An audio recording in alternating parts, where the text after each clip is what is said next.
Hey, Astamura, welcome.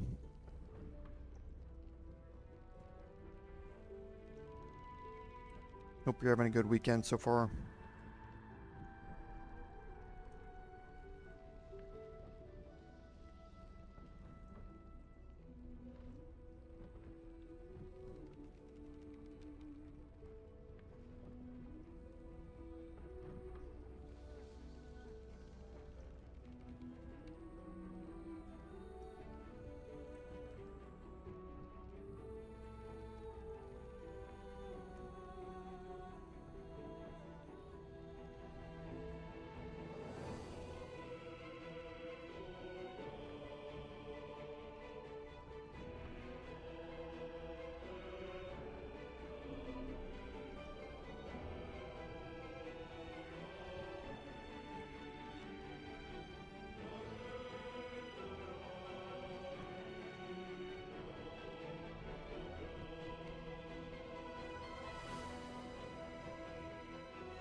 Been a good week. I hope everyone else is having a good one as well.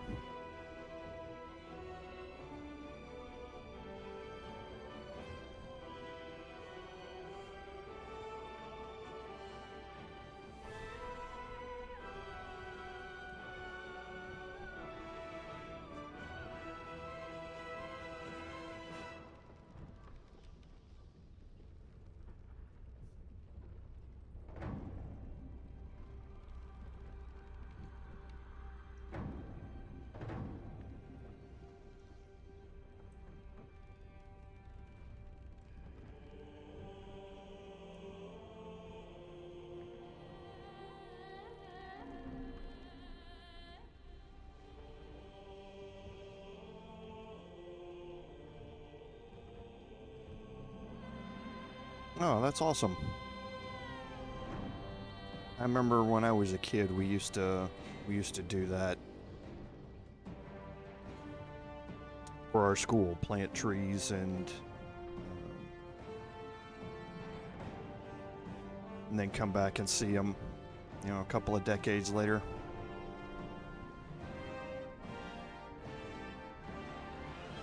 I actually came home from college, from what y'all call university, or what Europeans would call university, and saw it, went back to see it from where we had planted it.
Yeah, back when I was a kid,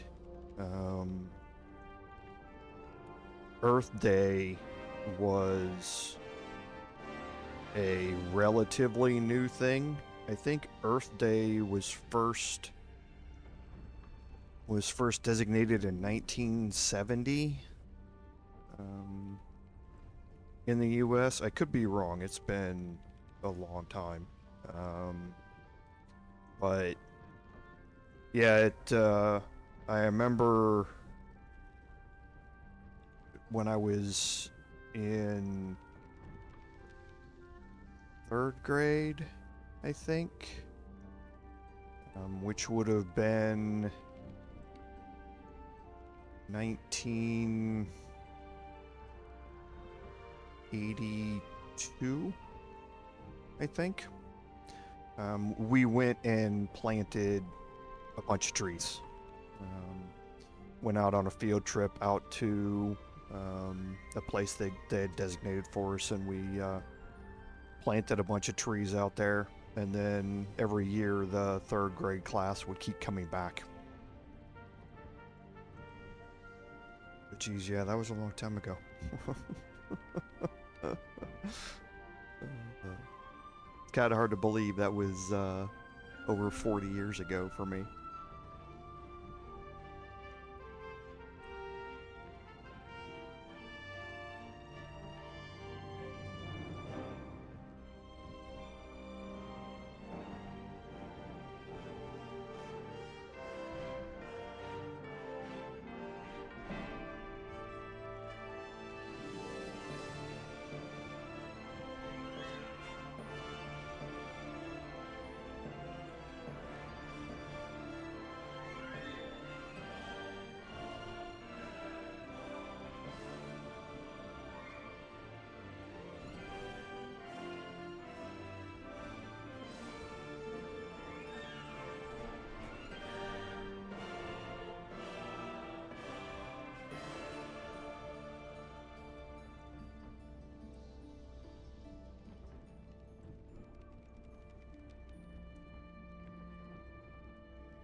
Yeah, it is kind of crazy. It is kind of crazy when you look back on things like that. And it always hits me a little more when I travel back to the city where my parents live, where I was born. I wasn't born in the house that my parents live in, but I was like 3 months old or something when we moved there. But yeah, when I go back to the city, because I don't go back very often, but for the Thanksgiving / Indigenous Peoples holiday here in the U.S. coming up, I'll be driving back to their house where I was, to the city where I was born, and it always gets me a little bit about how long ago all of that was, and that sort of stuff. So.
Hey, Andy, welcome.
Welcome, everyone, to today's live stream, episode number 32 of our Baldur's Gate 3 Honor Mode gameplay series. I'm Commander Dorval, and I want to thank you for coming along on our journey today. So I don't think we have anything on admin notes. I believe I talked about the PS5 update last week, bringing some much-needed improvements to PS5 Pro. So I think we'll skip right into our recap. At the end of last week's episode, we had our first encounter with Ketheric on the roof of Moonrise Towers. That fight went very, very well for us. Surprisingly well, actually, which I hope doesn't jinx us for what comes today. And we are now getting ready to head to follow Ketherik into the Mindflayer Colony. So let's kind of jump in here and we'll kind of take a look at where we are. Hey, Mixed Life, welcome. Thanks for being here. I appreciate it.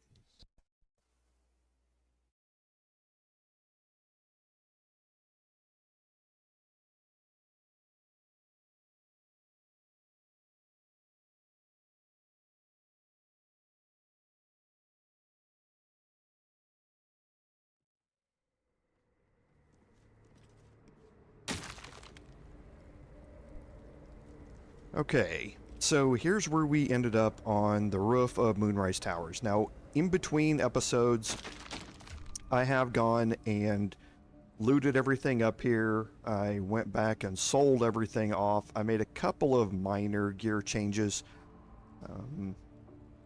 really mainly to up my armor class back up to 26. I'm not going to need it especially right now, but I'm definitely going to need it during the Myrkul fight, assuming that we get that far today. So want to make sure I'm kind of prepped with getting everybody's armor classes kind of up where they need to be during this. But other than that, nothing really special. So today we have a list of a few things that we want to do before we head into the Mindflayer Colony. Okay, and most of that is picking up buffs that we want to have with us. Once we get into the Mindflayer Colony, we will not be taking a long rest. The entire area is red bordered, so you're not able to head to camp to take a long rest. There is a restoration pod down there, though, that will simulate a long rest, give you all your spell slots back and all of that sort of stuff, and importantly, it will not remove any of the buffs that we are about to pick up. It won't remove elixirs or buffs that depend on a long rest or anything like that. So we're going to take advantage of that by picking up a couple of those things today. The first thing that we're going to do, however, is head to camp.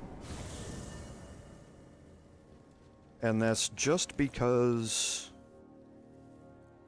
Yes. What now? I need to grab some things out of the camp chest here.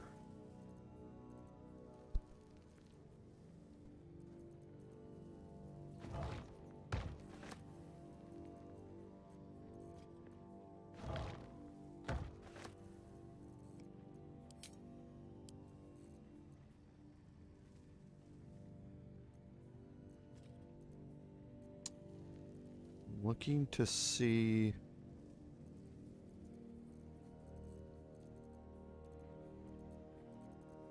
I must not have picked up the third. It doesn't really matter though. If I don't have it.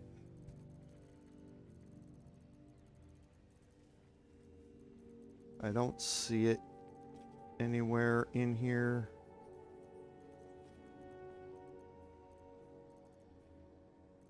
I might not have picked it up. I'll pick up these two though. The Dark Mind is the one that you need to really have. And now we're going to head to the Gauntlet of Shar.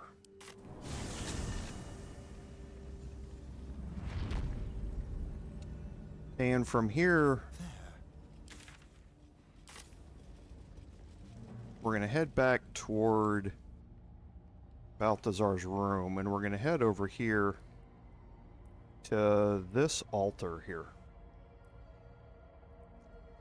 Now, this altar is one of the most important things to help prep for this, so I'm going to make sure that I kind of have everything as planned out as I can for this. I'm not going to go overboard on this, but clear. We need to make sure that everybody has shapeshifters or Mark of the Shifter.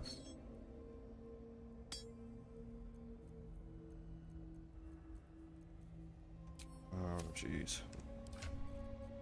That bug where you move stuff in your inventory. Okay, so we're going to shapeshift.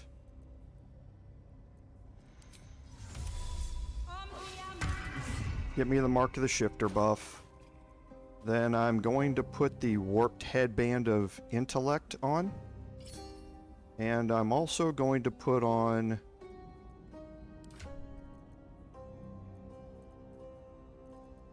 Mage's Friend, wherever it is, right here.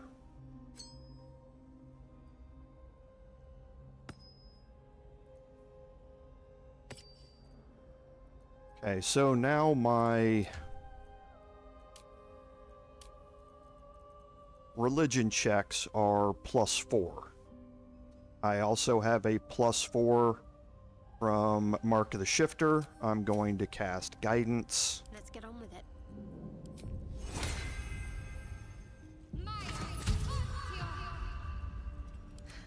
I've got a long road ahead. And now I'm going to go interact with the altar. Let's see.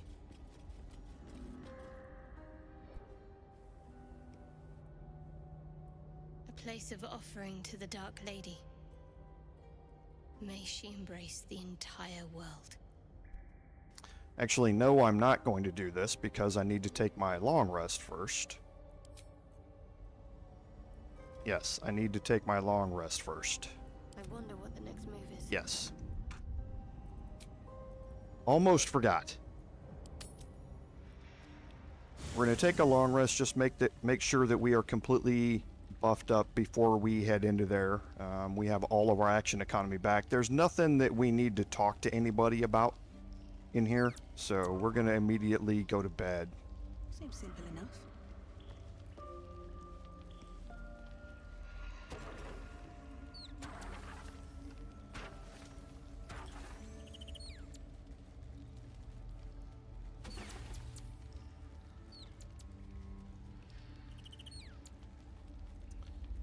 And 3.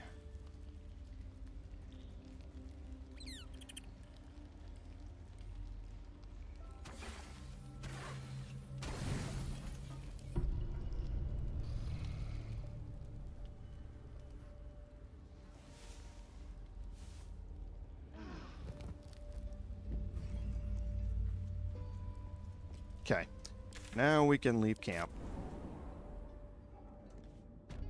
And we will do these buffs again here. So get Mark of the Shifter.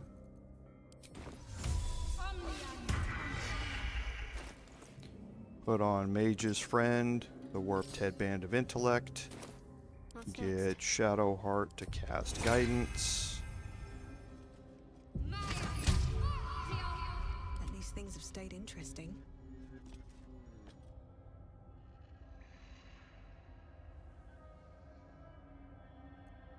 Okay, and here's our religion check. Okay, 8 to 14. I can add in Fox's Cunning if I would like here. You don't necessarily have to. I believe I have 4 inspirations. I definitely want to save at least one of those for when we're doing this. So I think I'm probably just going to take my chances without it.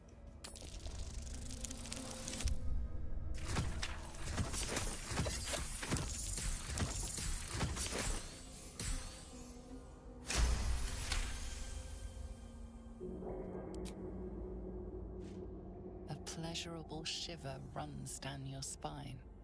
You feel as if you've unburdened a troubling thought and forgotten it forever. And that gets you Night Singer's Favor. Night Singer's Favor means that you are resistant to necrotic damage. So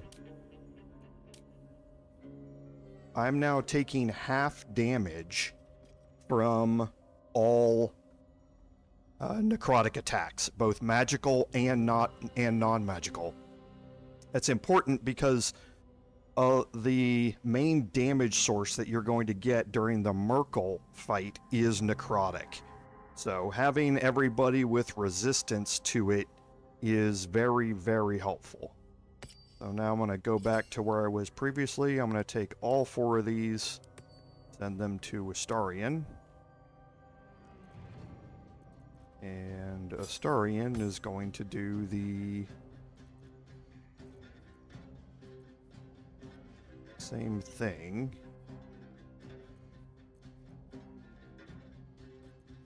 There it is. So we'll shapeshift.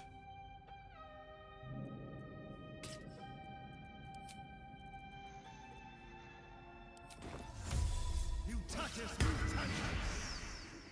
Did I not have the ring on? I didn't.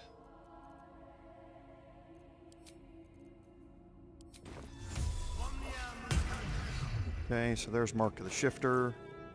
And then Warped Hand of Intellect and Mage's Friend. Guidance.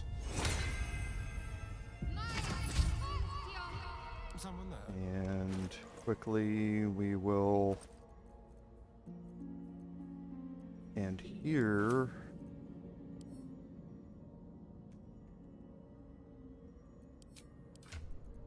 Hey, Lord Henry, welcome.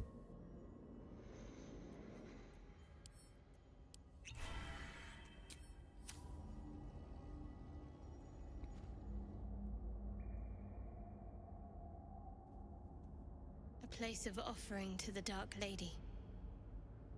May she embrace the entire world.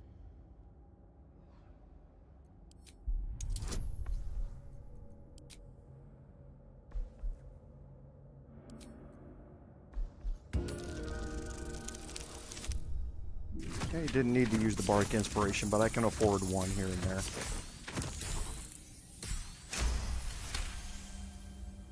Much easier to get those back than it is the spell slot. Runs down your spine. You feel as if you've unburdened a troubling thought and forgotten it forever. Okay, and again, Night Singer's Favor there. So, the Eversight Ring, the Haste Helm, and now all of these to Shadowheart. What's next, I wonder?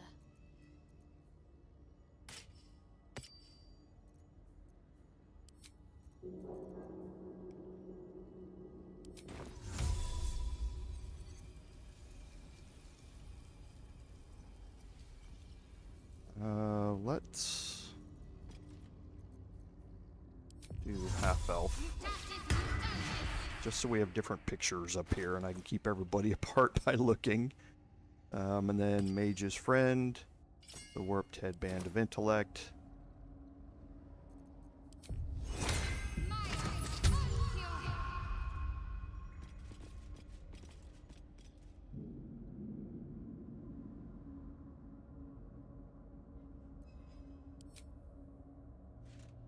Your prayers fade away. Nothing comes to you in return. No soothing presence, no spiritual embrace. Only darkness and silence. Your efforts must be inadequate.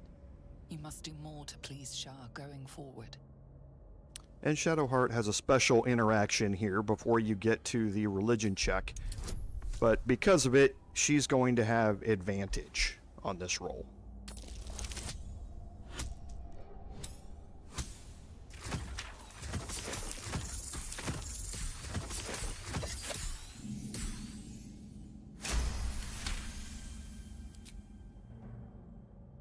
The faintest sensation of approval quickens your heart. A hard-won blessing from your mistress. Okay. And last is Minthara. You need my expertise. And we want to, as always, shapeshift Minthara into a Githyanki.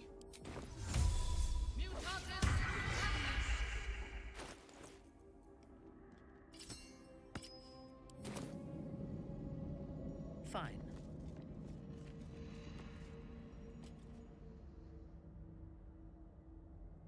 Your patron tugs briefly at the back of your mind. Lady Shar has left a boon in this altar for her faithful. A deep, ancient contempt wells within you.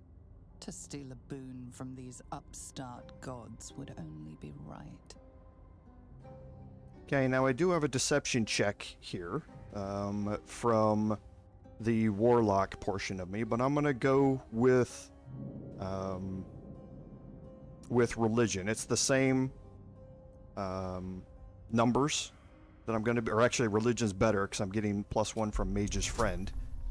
So a lower number here, but I can also add in guidance again here, and I'm going to throw another bardic inspiration.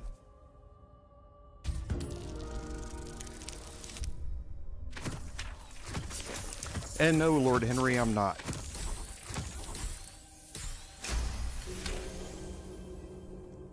We've seen it before, and it's not an item that I'm going to be using in any of my builds. You feel as if you've unburdened a troubling thought and forgotten it forever. And there's the last one with Night Singer's Favor. Okay. So let's go ahead and get our normal buffs up and running.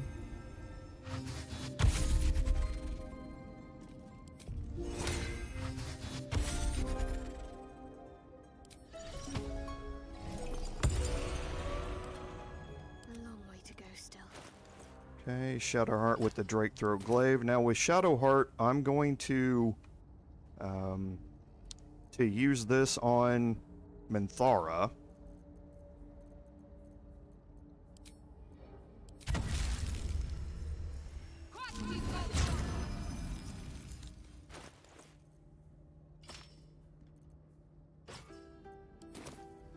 Have a lot on my mind.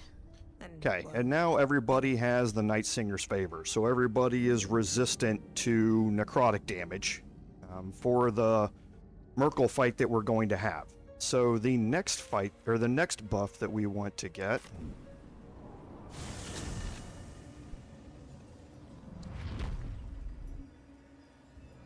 on my way. is out here in the town square.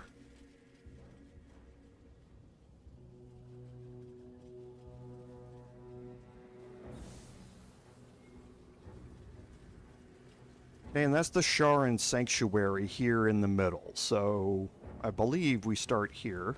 Was that a click I heard? There's something about these plaques. We do not. I think it's over here.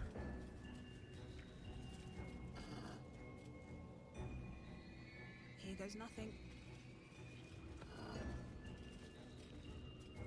Our Lady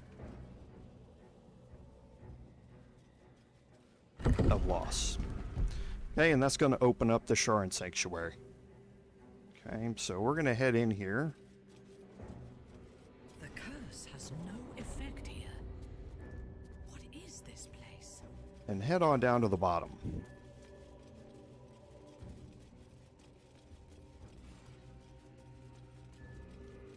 Okay, so these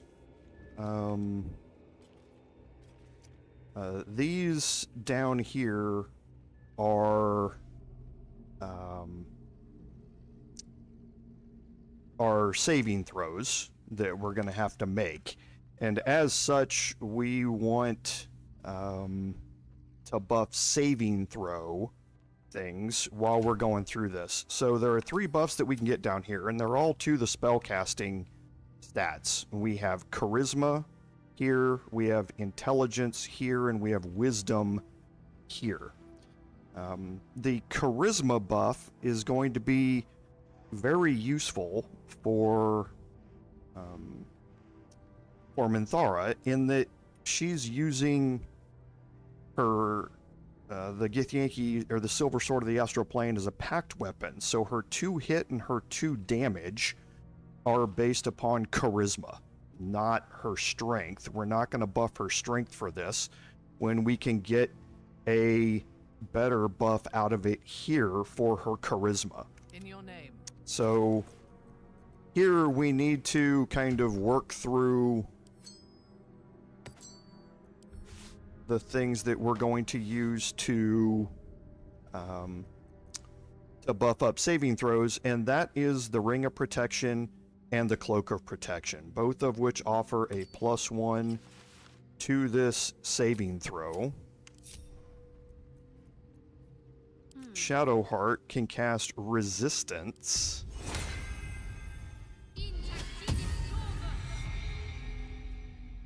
Fresh orders.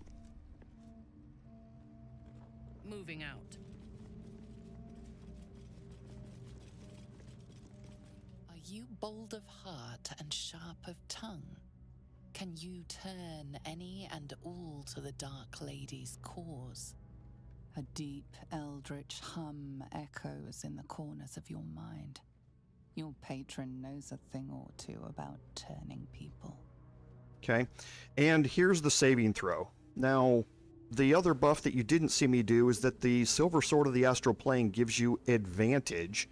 If you're a Githyanki, it gives you advantage on all of the spellcaster saving throws. Okay, so that's down at the bottom. We're going to have advantage on this saving throw here.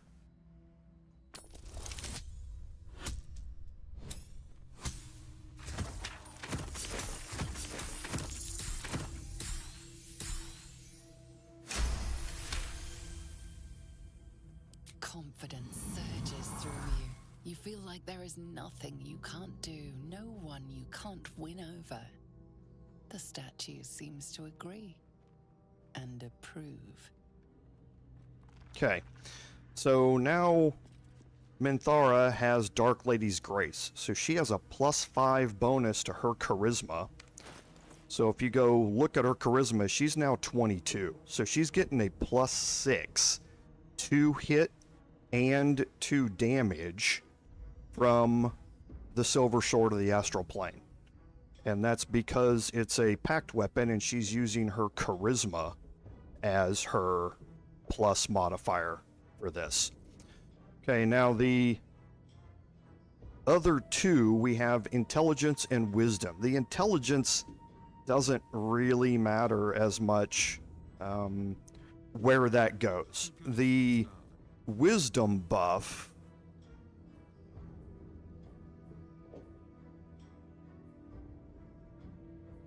here, though,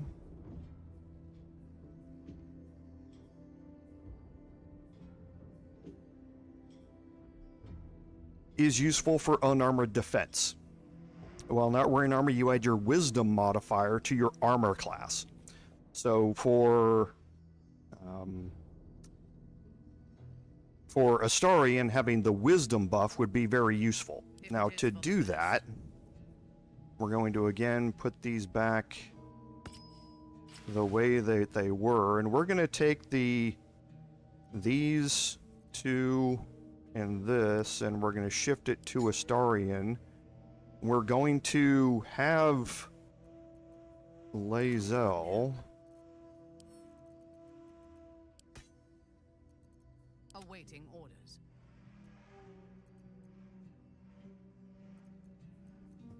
Did I? Oh, I shifted that to Lae'zel, didn't I? Instead of Minthara. Minthara cannot give up the Silver Sword of the Astral Plane right now, because it's bound as a pact weapon. So we're going to rebind the dagger temporarily, and now we can move this to Astarion as well. So going to equip this, we're going to put on the Shapeshifter's Boon Ring. Oh, there's that bug again. Trust no one. And we're going to shapeshift into a Githyanki.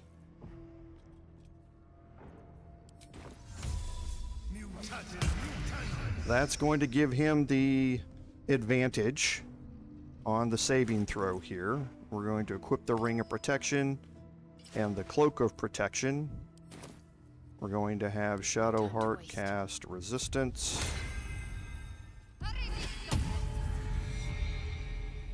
Keep a blade close. And now Astarion can go here. Do you think yourself wise enough to be granted Shar's blessing? Okay, and why doesn't he have the bonus here?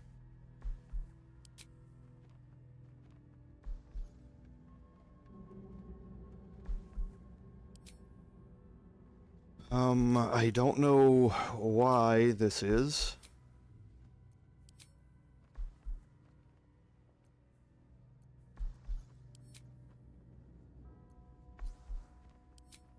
Can't exit out of this once I'm in here. And I don't know if it's going to add bless in here or not. It's acting kind of weird down here. It's not going to. This is a weird roll. Yeah, passed it. I'm going to go look and see what happened there. A warm swell rises through you. Acceptance. You are worthy.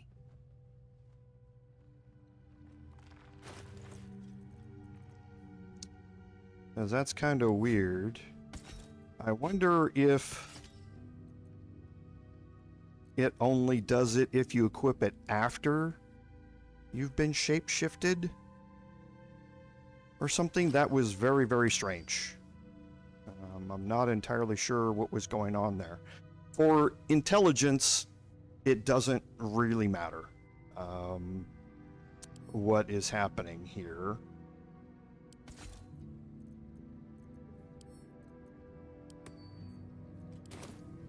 Still in control. Just. Okay, so I'm going to shapeshift into a Githyanki first.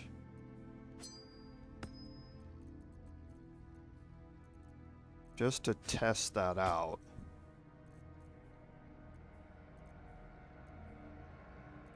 And wait.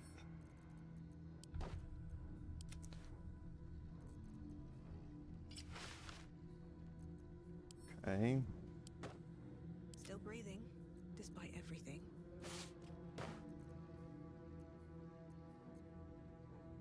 Okay, so let's shapeshift into a Githyanki first.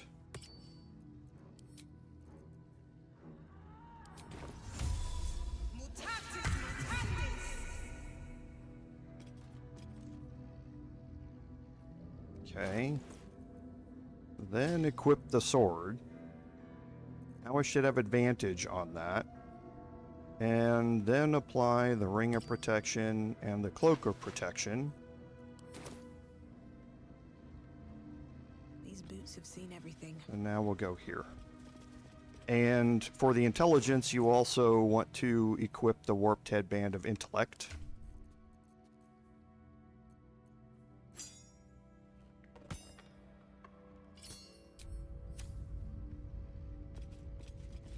Do you accept Shar's test of your intellect? Yeah, see, now I've got advantage again. So it must be only... You have to already be shapeshifted into a Githyanki before you equip it for the flag to be enabled.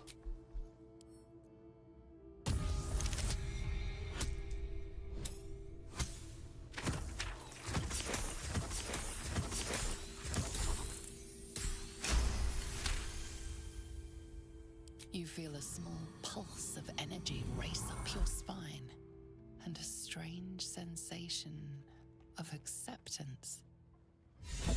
And that's going to open up this back area here. You're going to get an inspiration for Shadowheart. Now I'm going to shapeshift back to an elf here, just so I can again keep portraits apart here. And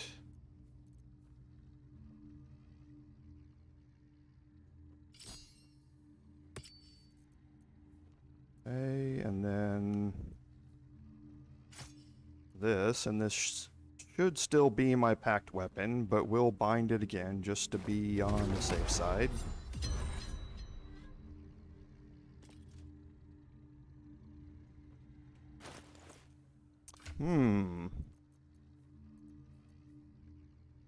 That is true, Lord Henry, but I don't know as if that should matter. Let's actually... it's not gonna... I'm not gonna be able to check it. Because it's not gonna show... It's not gonna list...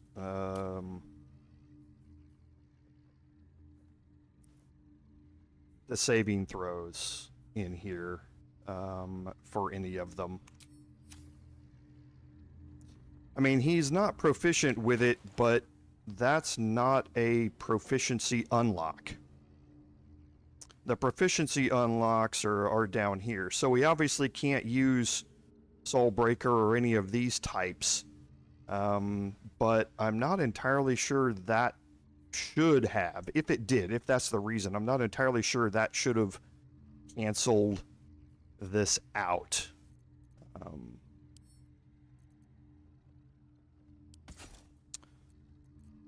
All's well that ends. Okay, so let's make sure we're kind of... I'm going to shift these back to Astarion. Well, hello. Because we're going to shapeshift Astarion back into something, again, more recognizable for me.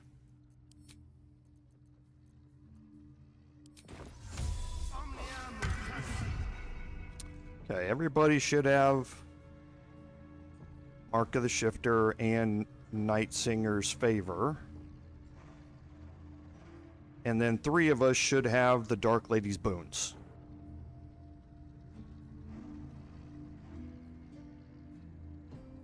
Okay, and we do. All is ashen meat. So now let's re-equip the Silver Sword of Not there.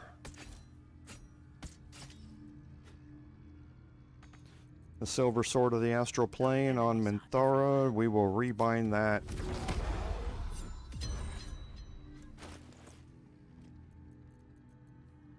Hey, and now we should be good, I believe.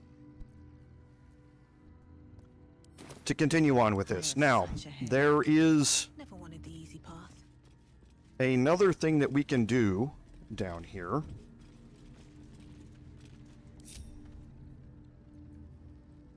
And does Shadowheart have alert? She does. What to do? Time to press ahead. Just out a few. If you are sure. Gione. One step at a time.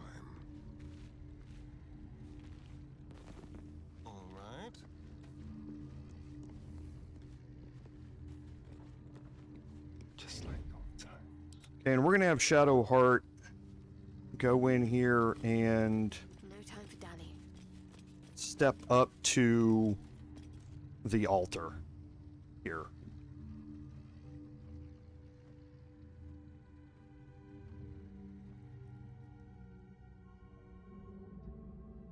An altar to Shar. It appears to seek prey and a blood offering. Your blood. Okay, so we have an option here as a cleric of Shar to skip any of the checks or anything here.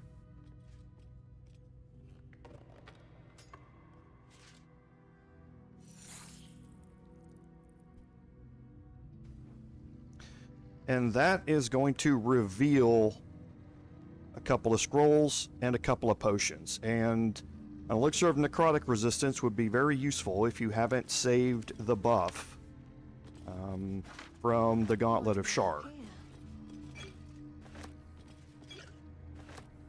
And now the last thing is the Ritual Dagger. Now, if you take this, you're going to get disapproval from Shadowheart if anyone other than Shadowheart takes it, and something else is going to happen.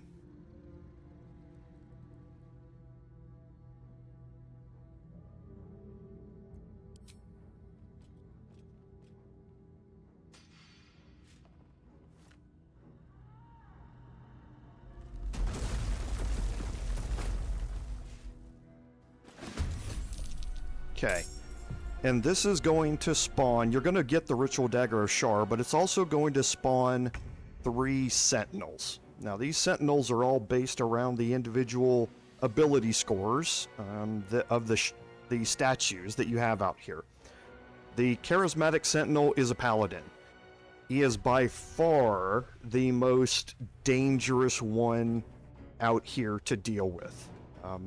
The Intelligent Sentinel is a mage or a wizard, and the Wise Sentinel is a cleric. So if you look at their stats, they are resistant to almost all types of damage, but they are vulnerable to radiant damage. Okay? And that's a very important thing here to remember as we're going through this. The other thing that they can't do, or that they have, is that they can't be blinded. Okay, so it doesn't matter if you're fighting in darkness or not. They are not going to have any disadvantages to doing that. So it's not worth it to throw up a darkness here, except for removing detection cones. That is the only reason that you would do it, is so that you can get a character closer to one of these two that is inside of a detection cone. Okay. So for now, what I'm going to do though is we're going to start working on the Paladin. None shall see me.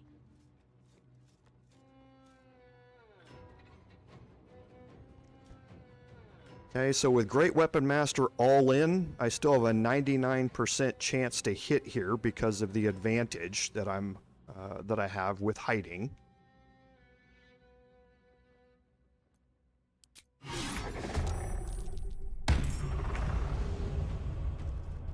Okay.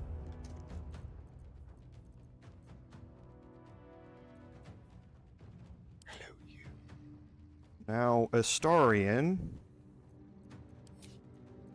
with the radiant damage on here. Quietly.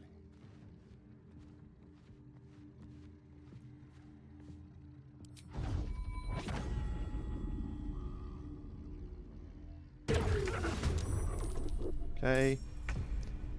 Now with 15 hit points, I think I'd prefer to spend the rest of mine going after the others here instead. Make it hurt.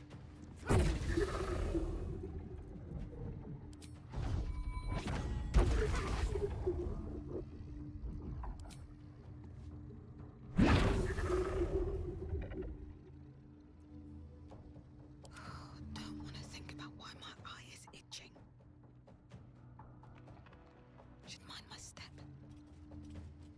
Okay, and we have 22 and 15.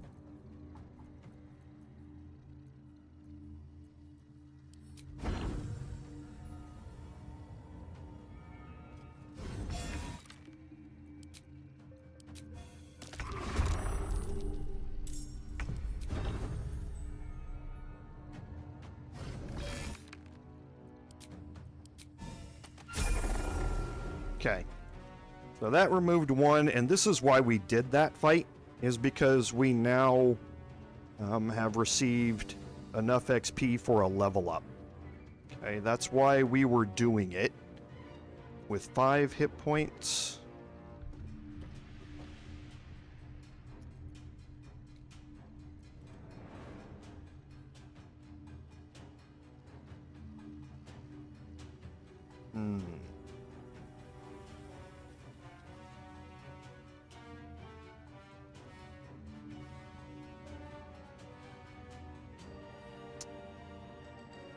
I don't think I have any additional damage riders to go along with this right now.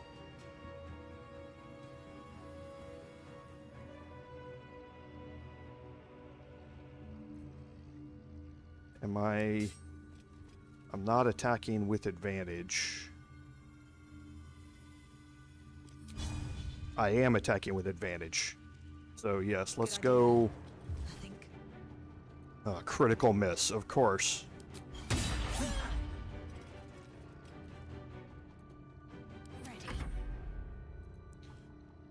Okay, so I was hoping not to have to... Got to move.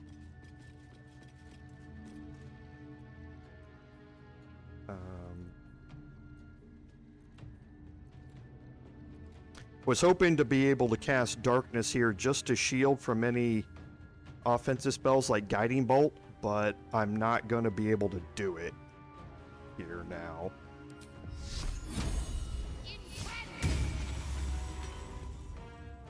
Let's have some courage. Your command.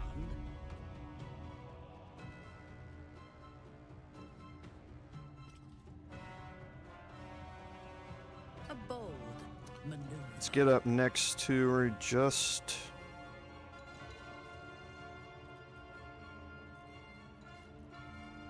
And I'm not going to use my action surge here yet.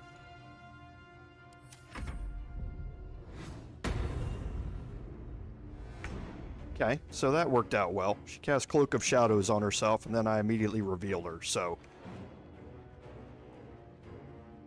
I wonder if this is worth the cost. So let's get Hex running. And let's get up next to...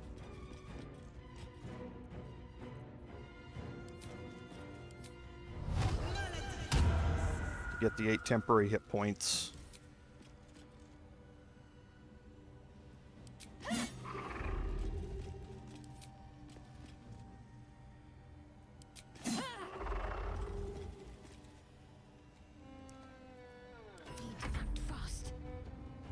And again, not going to use much action economy here.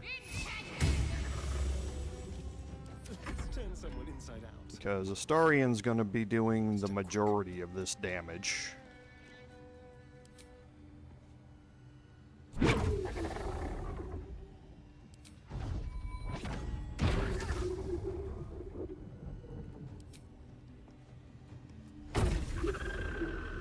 Perfect.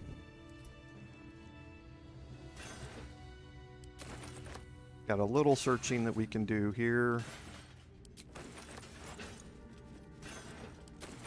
Okay. So, Shadowheart picked up the Ritual Dagger of Shar. This weapon... Actually, let's move it No one stopped me yet. somewhere else so that we can kind of look at it. By itself gives you 1d4 necrotic damage. Now this does not stack, again, with other forms of necrotic damage. That's why you didn't see 2 sets of necrotic damage on Shadowheart, even though her gauntlets are allowing her to do necrotic damage. But this the dagger has necrotic damage by itself. It is light, finesse, and throwable, but again, not something that we're really going to be focused on.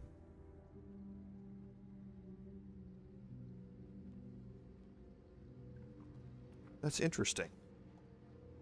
Oh, yeah. No, that's right.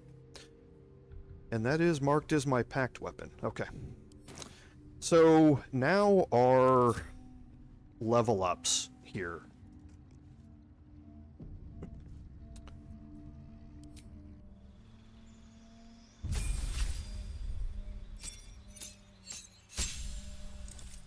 Okay. So for our bard here,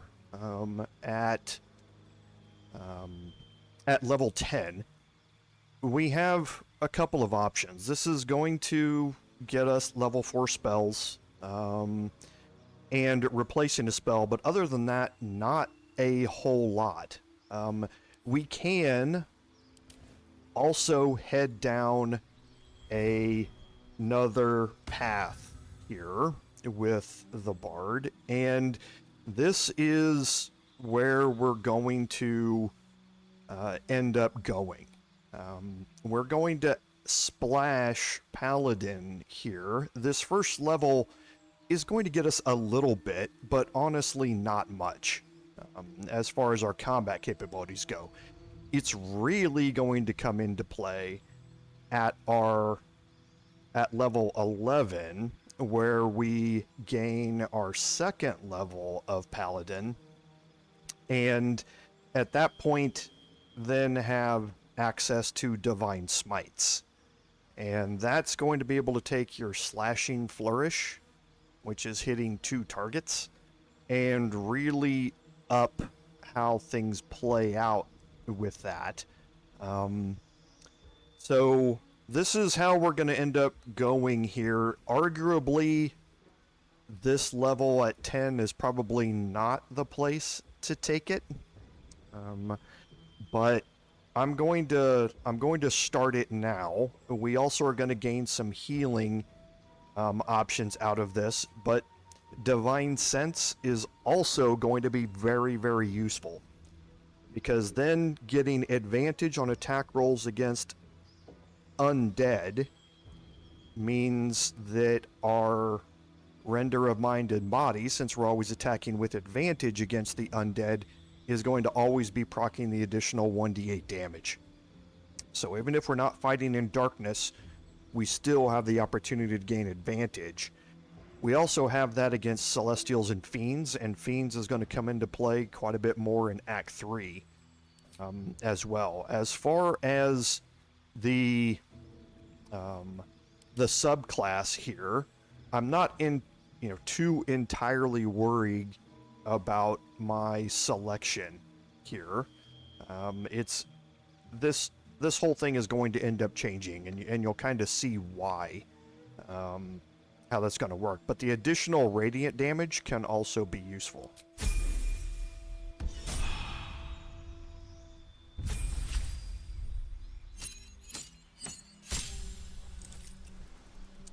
Okay, so for Minthara, we are going to be going back to Paladin because this is going to get her extra attack. And this is what's going to start making her so much more powerful here. She has Action Surge, she has extra attack, and she has Great Weapon Master, so she can attack 5 different times if she kills an enemy. And then if she uses an Elixir of Bloodlust, she can attack 7 total times in a round. And it's an incredible combat boost for her to be able to have. Let's look at our spell preparations here, because the Branding Smite I want to add in here.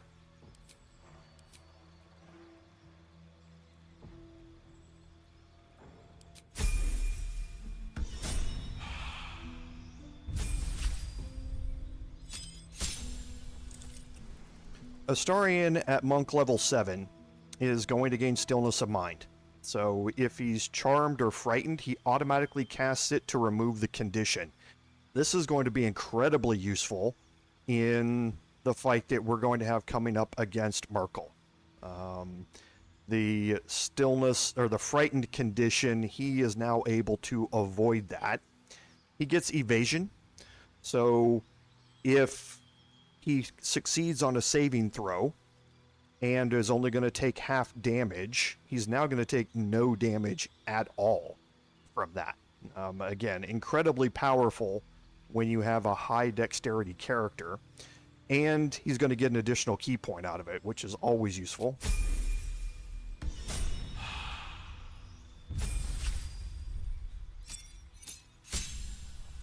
And then last is Shadowheart. We're going to gain Divine Intervention, which for an honor mode run is an incredibly useful thing to have.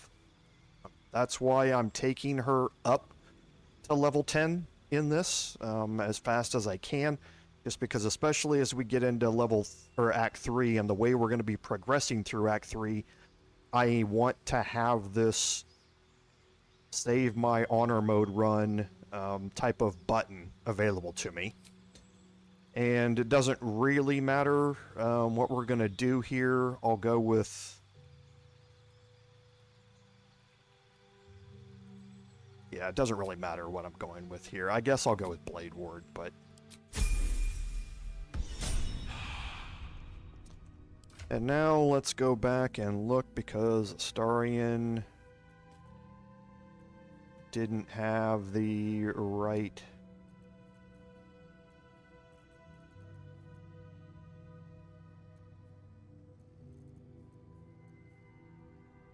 helm on, and he doesn't have any, so I must have moved it to somebody, so...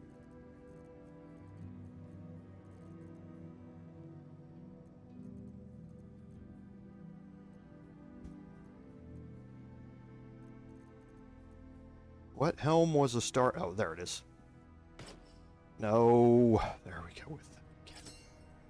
How delicious. Here, and the Eversight ring. Okay. So now we should be good. Packed weapon. Packed weapon.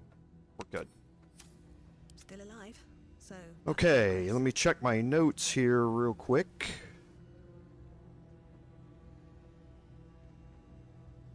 And... yes.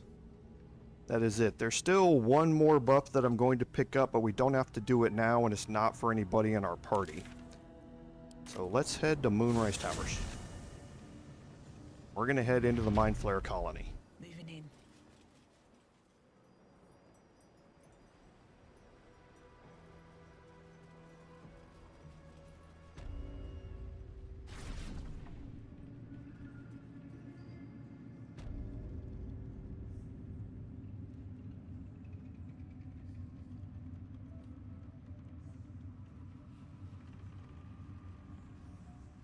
And I will save before I go in there, just in case, but I don't think there's any reason.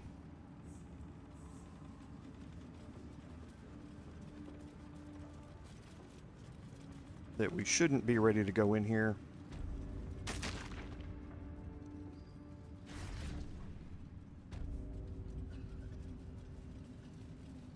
Okay, so one last check. Mark of the Shifter, Dark Lady, Night Singers, Mark of the Shifter, Night Singers, Dark Lady, Night Singers, Dark Lady, Mark of the Shifter, Night Singers Favor, and Mark of the Shifter. So I am going to be using some of those elixirs, yes, as we get in here. The fights that we're going to encounter in here to start with aren't really all that bad, so I'm not really gonna deal with them now per se, but I will be doing them before we head into Myrkul's fight.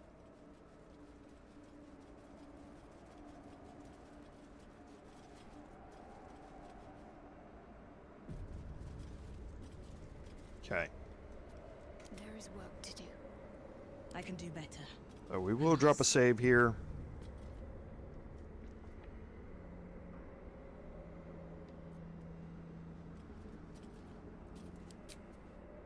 The hole yawns back at you, impossibly wide. A single tentacle burrowed through stone.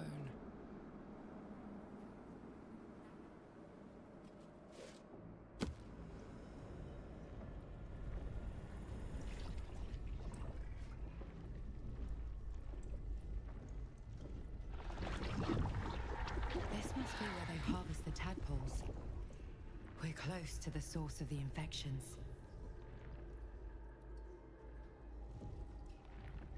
All of this. As Lord Henry mentioned, I will go check. Yep.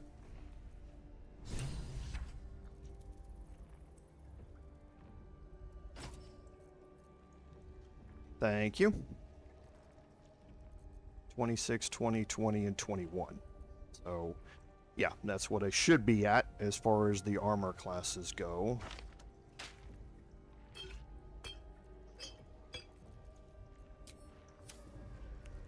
Okay, so now we are here inside the Mindflayer Colony, and you can see that we are red bordered. We cannot fast travel out of here. We cannot go to our camp once we are in here. So make sure you have everything you want before you get in here, because there's no turning back from this point. Hope your soul is in good hands.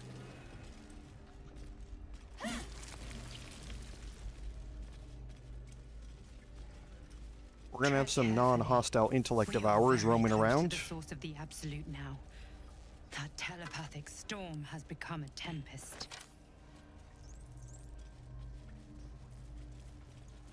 And we're gonna have a few things that we can search here and there as we move around through here.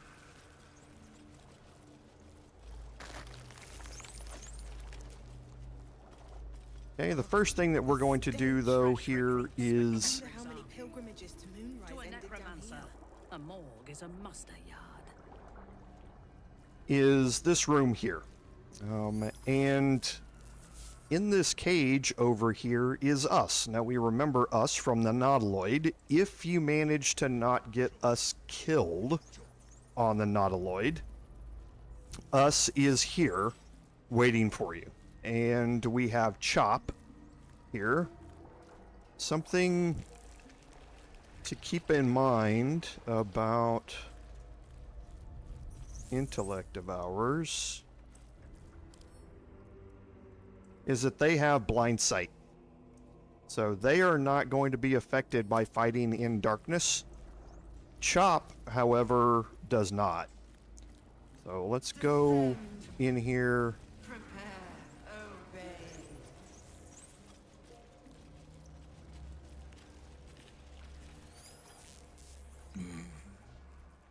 No will sparks behind his eyes. His mind has been hollowed out to better echo the commands of the collective. You could kill it, end its miserable life of enslavement. Surely that would be the humane thing to do. Or you could take advantage of its vulnerability and plunder what's left of its hollow mind for anything that could serve you. Okay, so I do have an illithid option here to enter his thoughts. Master. Down deep. 1 of 3. 1 of 3.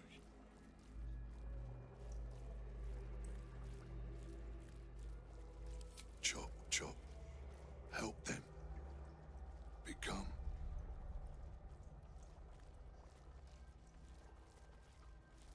Nursery. Here. They become. Part of one mind. 4 little feet. Dancing. To same song.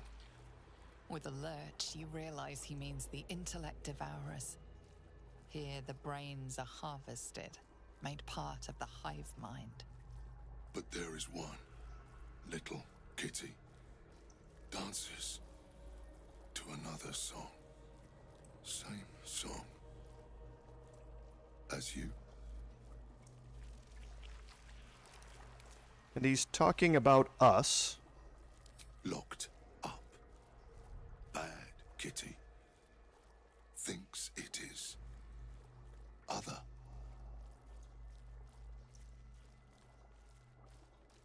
Pliant as well-worn boots, his mind turns to his work. Chop, cut, sort, shiver of impact, crack of bone. He removes the brains, digs free the squirming tadpoles, the unworthy ones given over to the illithids, to become.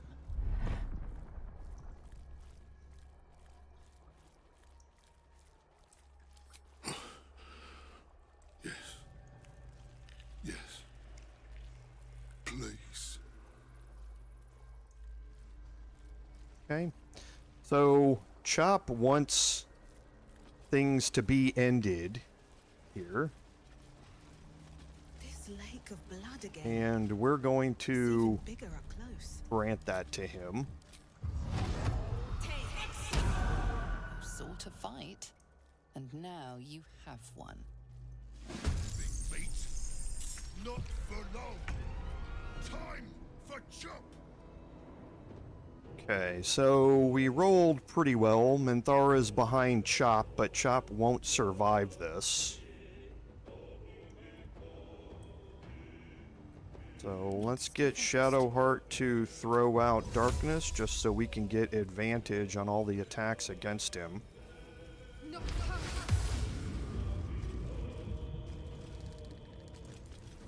I won't give in.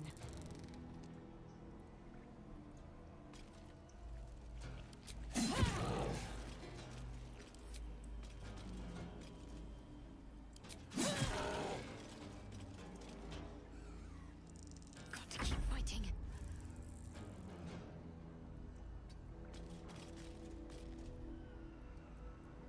Shall we dance? Okay, so for Astarion, who do we have? We have one over here, which I can reach. Just barely, though. So I don't think I'm going to be able to get to him. Maybe I can. Let's, move here.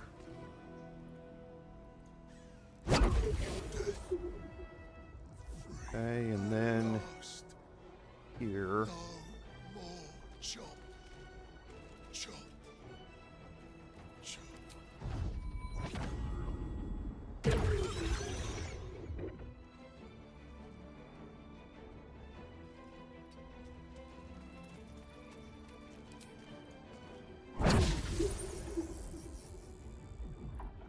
Don't think I'm going to be able to kill. Well, at a minimum, I'm throwing 25 damage, so I guess I will. Okay. And yeah, we're throwing in our strength modifier twice, and we took a cloud giant strength elixir this time. So we are getting additional damage here. Out of it. That's why I took the Cloud Giant Elixir, is because we're gonna use all of that damage when we get into the Myrkul fight. Unleash me. And now Minthara, 95% chance with all in. You will break. Perfect. Not going to be able to get over here.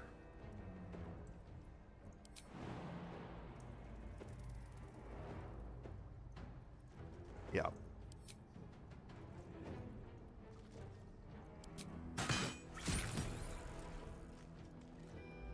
A wise move.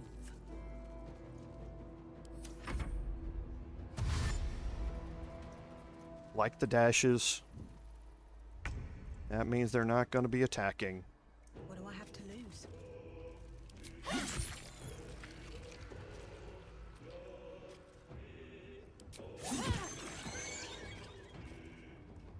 What should I do? Don't need Shadowheart. Astarion's going to be able to finish this one off easily. Okay. What am I to do? Must lug my guts through this hell. What a day. Now, the Intellect Devourers are going to have Intellect Devour Cerebellum, so which is for elixirs of psychic resistance. Does Astarion have? He does. So we're gonna pick these up.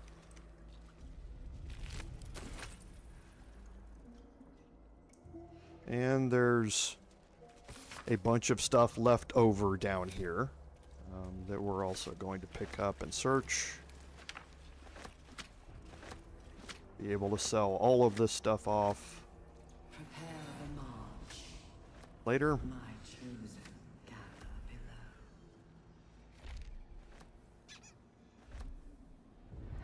We'll come back to us here in a second. Watch the shadows.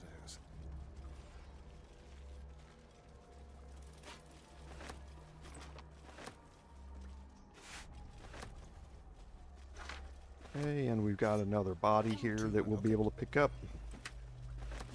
Discern, faithful. We depart. Okay, and it's just because the torsos and stuff like that weigh so much.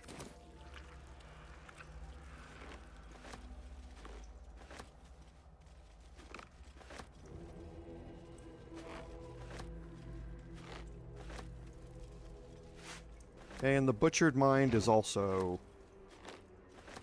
going to be fairly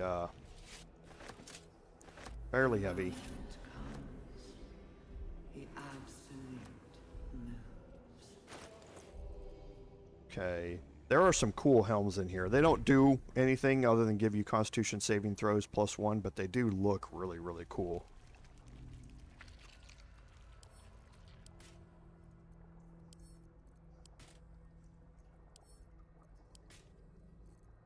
Okay.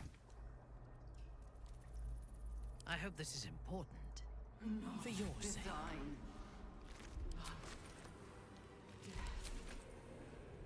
Move our way down here, search the last Intellect Devour, and then we can search Chop. Chop's gonna have a key to the morgue cage over there, which has us in it.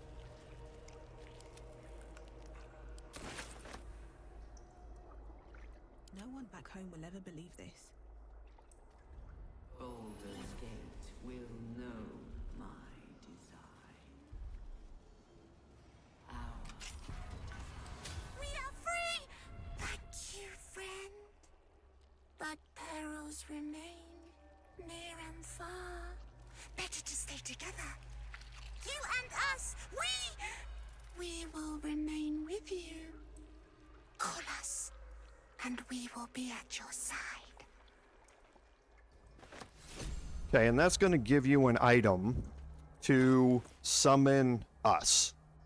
Okay, so once per short rest, you can summon us to you, and we will summon us as we go through this here. Pave my path with corpses, build my castle with bones.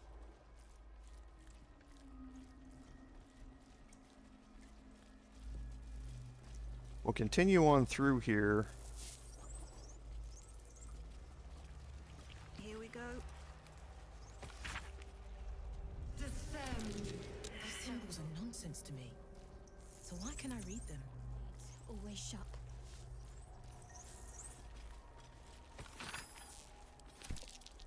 This language is just gibberish. And yet, Oh, strangely jeez. familiar Okay. also.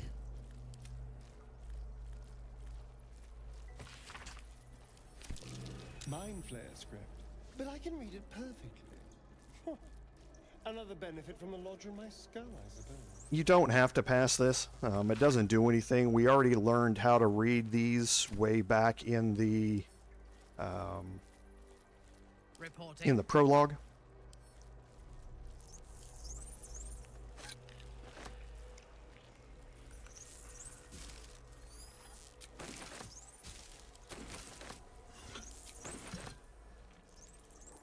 At once. And here we get to our first fork in the road. Now, either one of these two directions is going to lead you to a fight. we're going to head up this way first. It is the harder of the two. We have 4 key points. By my oath. Still have 1 divine smite here. I think No, never mind. Keep it I think I should be okay without doing this.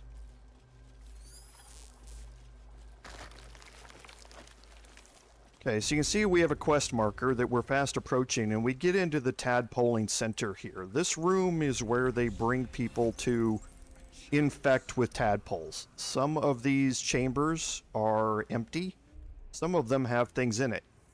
There's a Mind Flayer here. There's a Flaming Fist in this one. Another Mind Flayer. And another Flaming Fist. And then on the other side, that is Zevlor. Then another empty and another Mind Flayer. So when we open these up, we're going to have a fight against 3 Mind Flayers, but we're also going to have some help in 3 Flaming Fist with us as well. We're also going to be fighting against the Intellect Devourers in here, and they will get reinforcements as others slowly start to walk into the rooms here. But first, before we do that, Players and civilians, side by side. we're going to come in here. This must be where they infect and transform those they kidnap. Can't afford. This place has been used to make slaves of those who should be masters. And we're going to have Shadowheart equip the Justicier's Great Shield.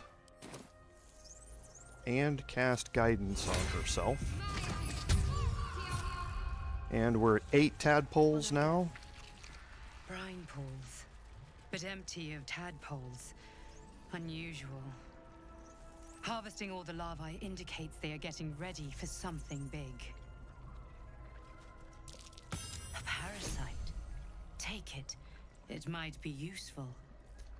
And now we're up to 9. If you pass the perception check here by interacting with the brine pool, you're going to get a free Mind Flayer tadpole. Shouldn't have wished to live in more interesting times. Okay, and the next thing we're going to do is interact here because Mizora is inside this Mind Flayer pod. Now, to get the most out of this, having Will with you is of a benefit.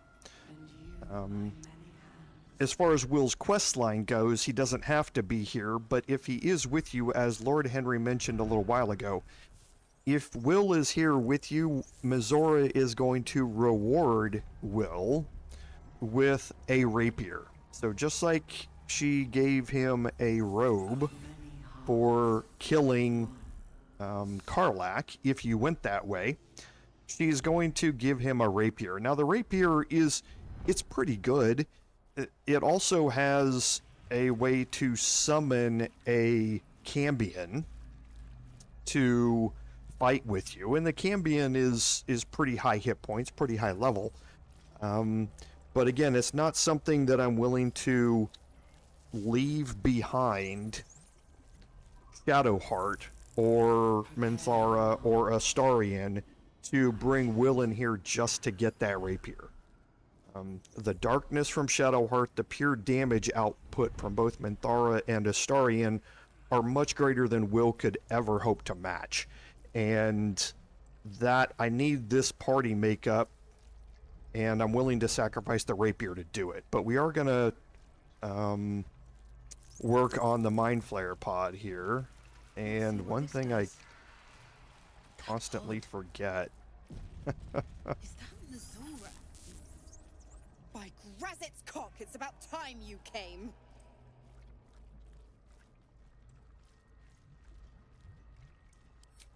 Thought you'd have figured it out by now. Now, enough sniffing around and get me out of this thing. Mizora's life rests in your hands. Perhaps you could end Will's pact here and now.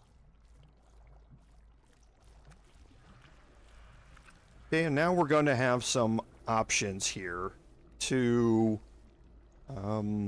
influence how we move forward with Will's questline. Okay, So I'm going to go with the intimidation option here. Okay, it's a pretty high DC. So I'm going to add in advantage and guidance.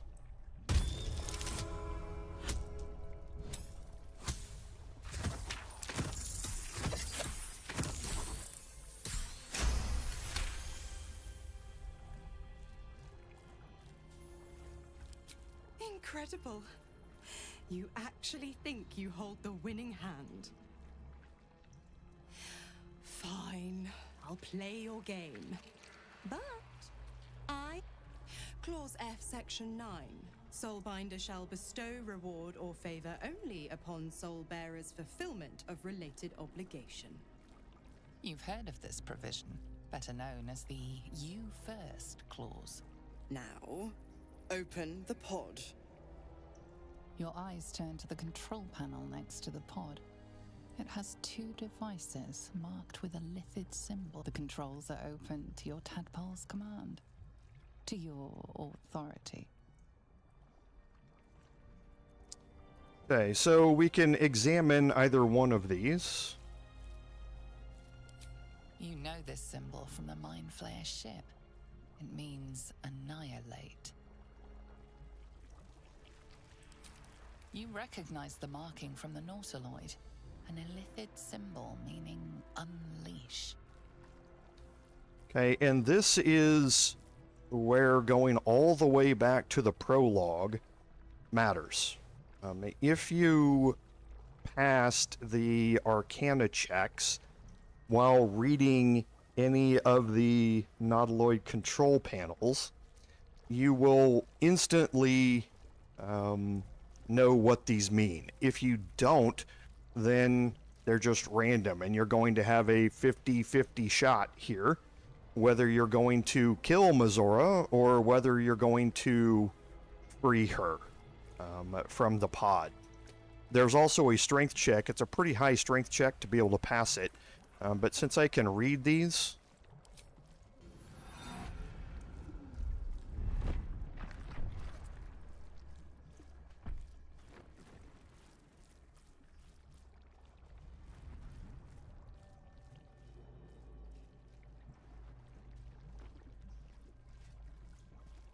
Good work. I'd give you a gold star, but I'm fresh out. As for the pact, Clause Z, Section 13. If the Soulbinder consents to separation, she will release the Soul Bearer from all obligation within 6 months. Ignorant thing. It's always the terms and conditions that get you.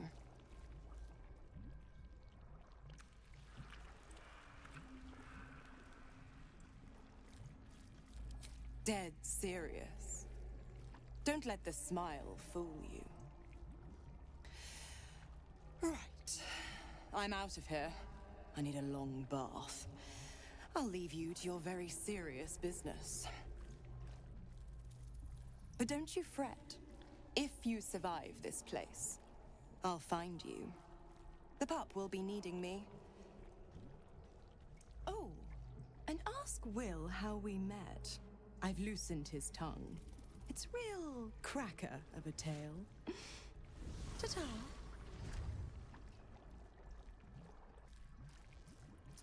okay, so Will's quest is advancing because of that, and we're going to need to talk to Will about that here in a little bit. Okay, so let's head back. Discern. Let's go search over here real quick. There can be no respite.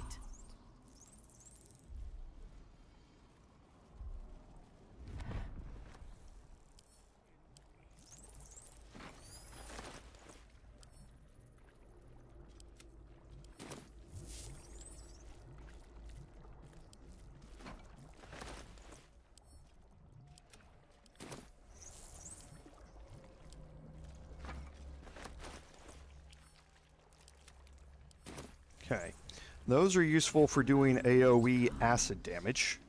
Okay, and we're gonna hold off on going this way, and we're going to head back into this room and have this fight. Let's move. Should mind my step. Okay, now this fight can get quickly out of hand. Depending on if people get stunned or not. And as part of that, I want to make sure that we have freedom of movement.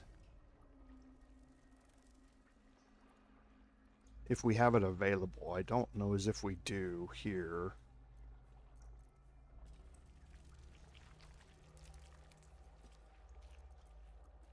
No, not a cleric thing. Intestines throb, blood whispers. Careful, I bite. Okay, that must be a bard.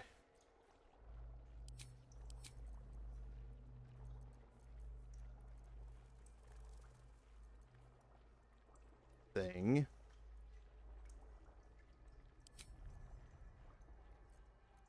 Never a dull Okay. moment. Alright, so... do I have the Darkfire shortbow on? I do not.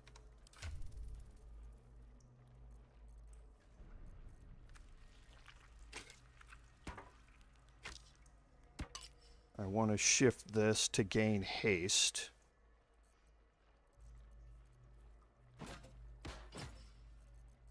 Yeah, I thought it was cleric as well. Am I just missing it?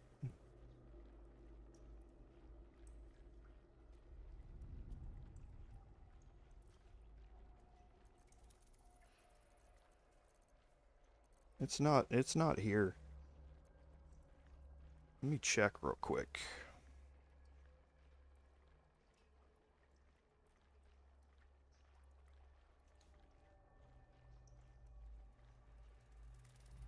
So, yeah, it's not a cleric spell. Oh yeah, it is class bard cleric.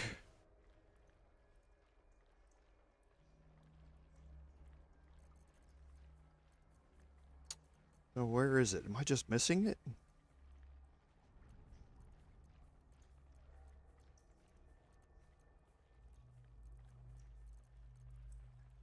It comes available.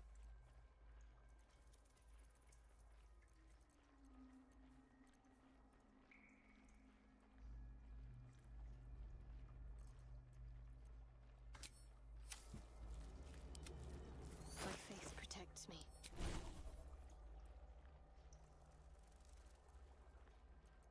Oh, here it is. Yes.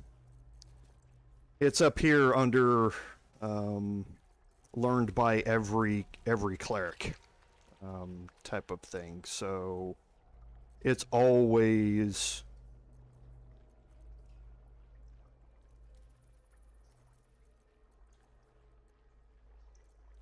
available. Where is it? There it is. It's right down here. So, always available. I don't have to prepare it.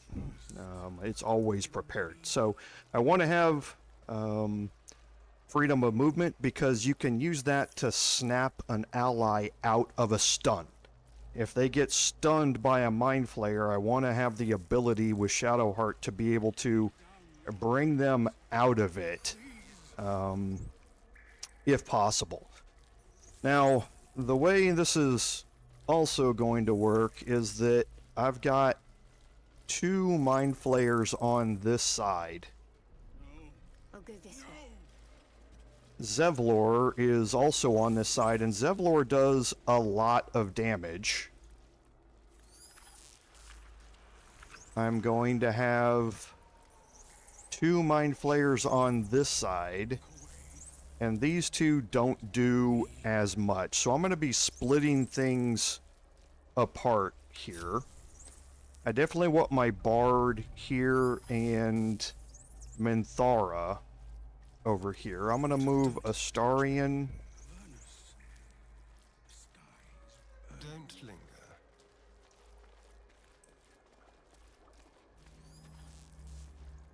and Shadowheart over here.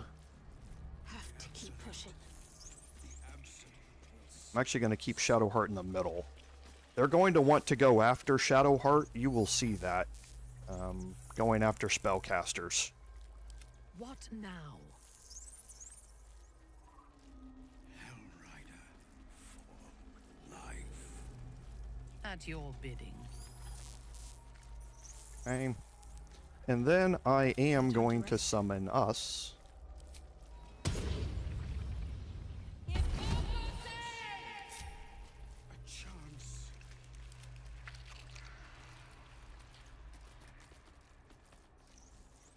How many died today? And now I'm going to click on the neural apparatus here. And this is going to open up the Mindflayer pods and start the fight.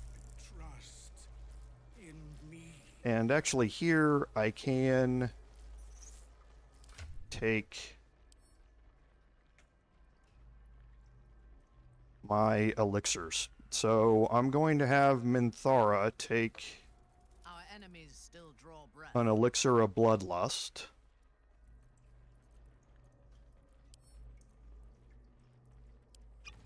Astarion already has his Mind never quiet. elixir.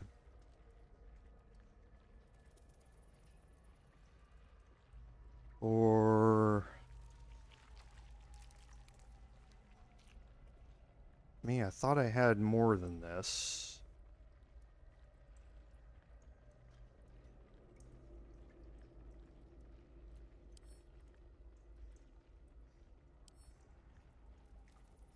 I do. It's just not showing in a full list.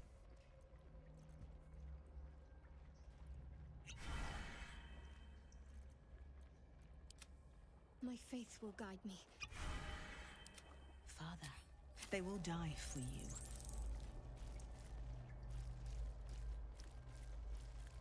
you. Hey, welcome, Infantry Rifle. No, it's not. It's just to, it's a holdover from when we started the first of these series, well over a year ago, when it was in early access. I made it a point back then to differentiate between whether it was the full release game or the early access game. The game hasn't come out. It's been out for well over a year now. I've just made it a point to continue designating it that way. But good question, but no, I have just over 1,600 hours in the game now. So let's go ahead and click on the neural apparatus and we'll get this started. Your tadpole forms a telepathic connection with the device, and a chorus of static energy fills your mind.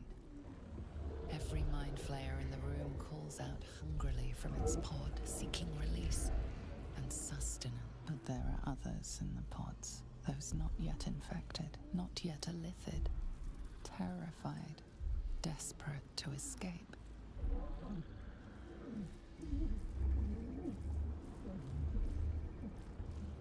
The device is open to your tadpole's command, to your authority.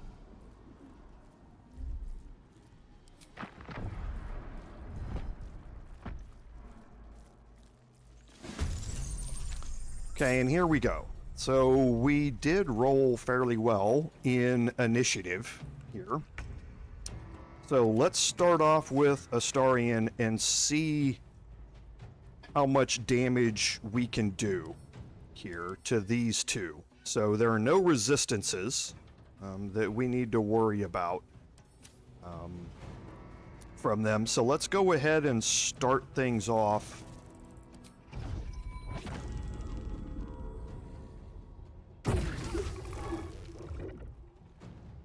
Okay, and then this should get us a kill. And we will move over here. Let's move. And again, this should get us a kill. Perfect. Exactly what you want to see. Half of the mind flayers are already gone, and this side is completely cleared out now. Sometimes the only way out is through. Okay, now the mind flayers they cannot see in the dark.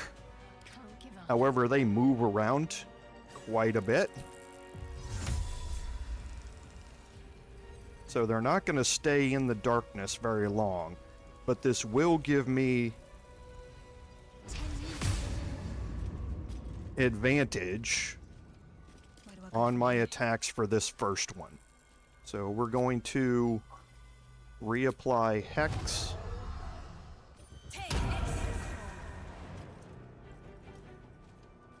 Okay, and might as well throw a defensive flourish here. Got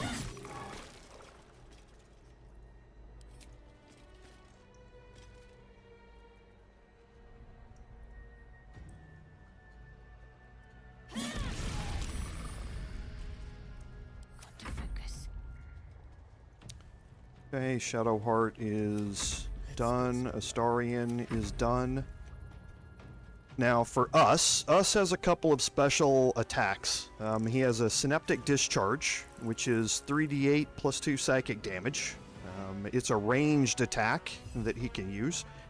And then he also has a Devour Intellect here. So if the intelligence is below 4, then it's going to take damage and is stunned. Otherwise, its intelligence is reduced by 3. So you can start whittling down the intelligence of enemies here with this Devour Intellect attack until you get it down to a point where it's going to be stunned. Okay? Now, higher the intelligence, the longer it's going to take you to get there. So I tend to just focus on the Synaptic Discharge. Now this isn't going to work through darkness.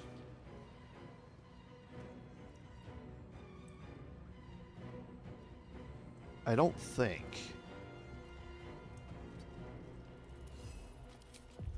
Yeah.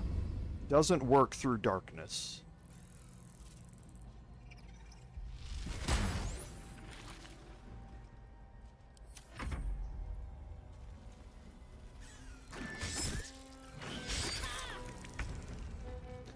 And now Minthara, and we want Minthara to go to work on this Mindflayer here. So we're going to Soul Brand.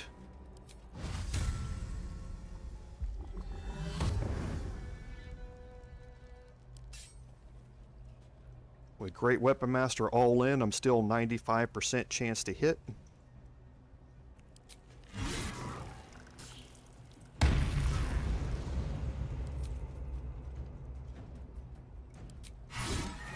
Perfect. Okay, and she can get all the way over here. Yes. Because the Elixir of Bloodlust procced. So now she has an additional action. Oh, that hurt. Okay, so now all the Mind Flayers are gone. So we trivialized that fight by one rounding the Mind Flayers. Might as well utilize this. The action surge, because I'm going to short rest after this. Enough! My mind is my own! You can see Zevlor's a paladin, so he's throwing divine smites around.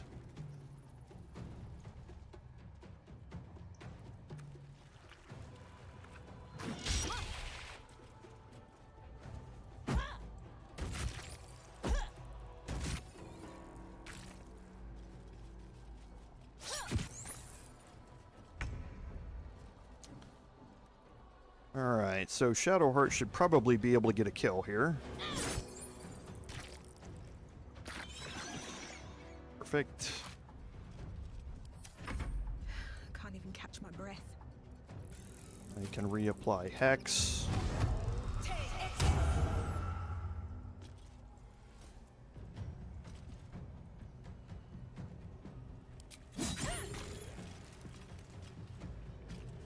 See if I can roll high here. And I did. The dance macabre. And now Astarion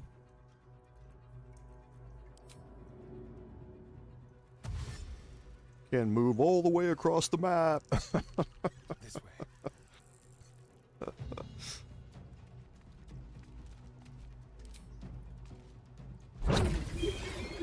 Monks are just crazy. I didn't think I was going to make it. Thank you. I owe you an explanation. Much more than that. But first, please. The others, the ambush. Tell me they survived.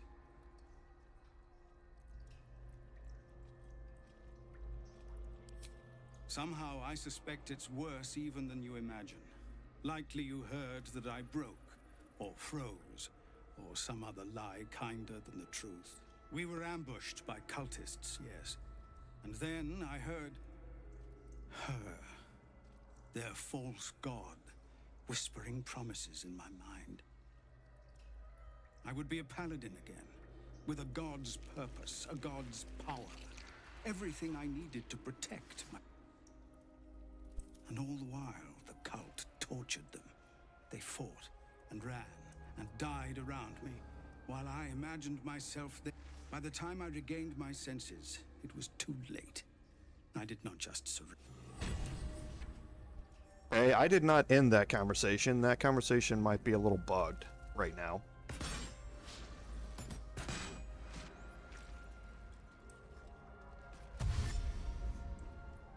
Oh. This is interesting.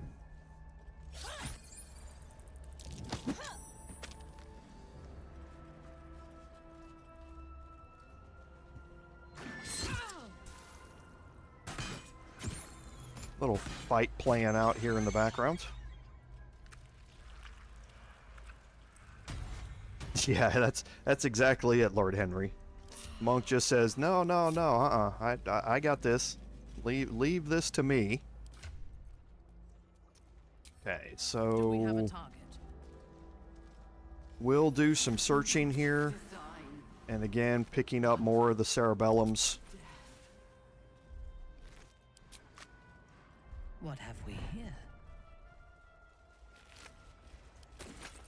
The way is clear.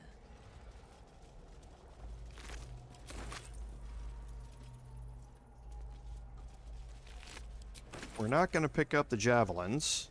They don't belong to us. They are marked as steel. One of the flaming fist through them.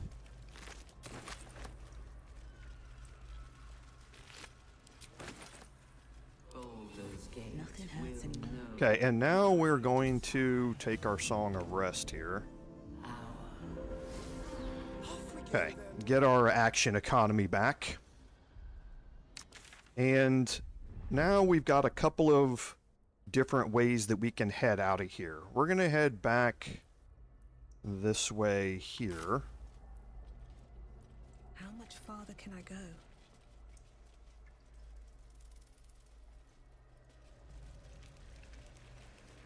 What's in here?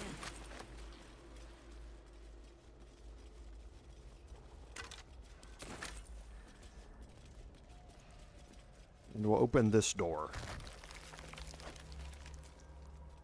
Okay, now this door is going to lead us into the barracks here. And I don't believe that there are any more mind flayers. Or, I mean, intellect devourers roaming around over here. So I'm going to go into hiding. Need to find a way forward.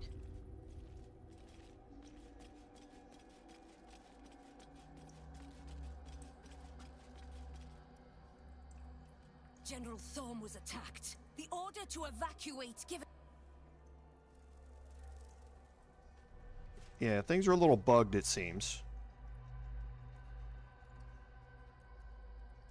Okay, and I'm going to go ahead and attack in here. Okay. So, I rolled first out of this. I'm going to I can't afford to fail. bring Shadowheart in here.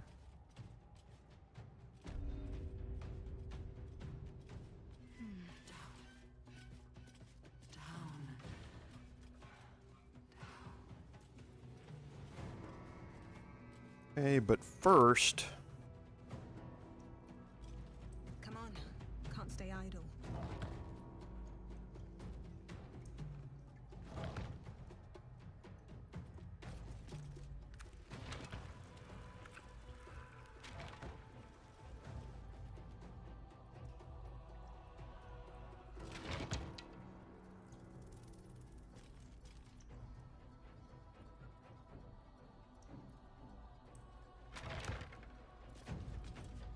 okay, I'm just going to use a little bit of movement.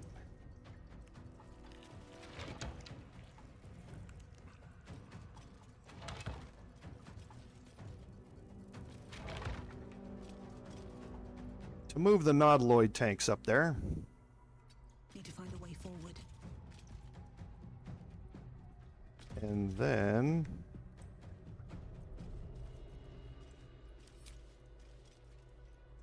I should have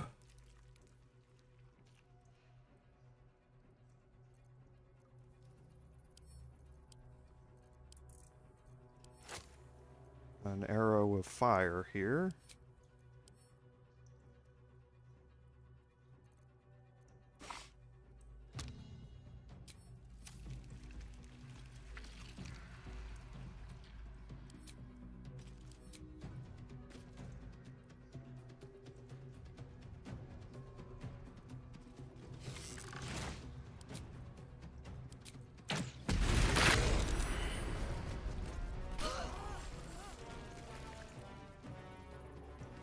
And I don't need a paralyzing critical there. And she's got 7 hit points left.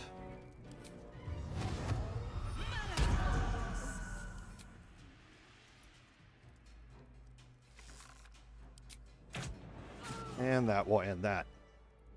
She is but the hack doctor who half pieced you together after whatever caused your head to... This is weird. Some of the dialogue seems to be glitched out. There was a grunt in the scheme of the horrors enacted against you. That attacker is the source.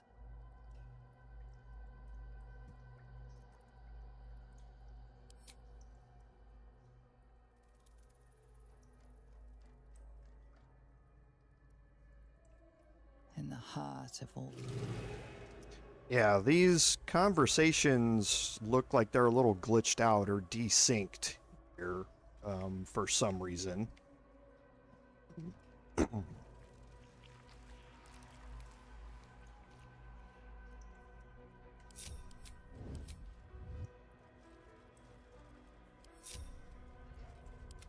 Some who worked here were not thralls or undead. They were loyal to Ketheric and his grim cause. Okay, so now we're going to do some searching in here. Astarion's overloaded.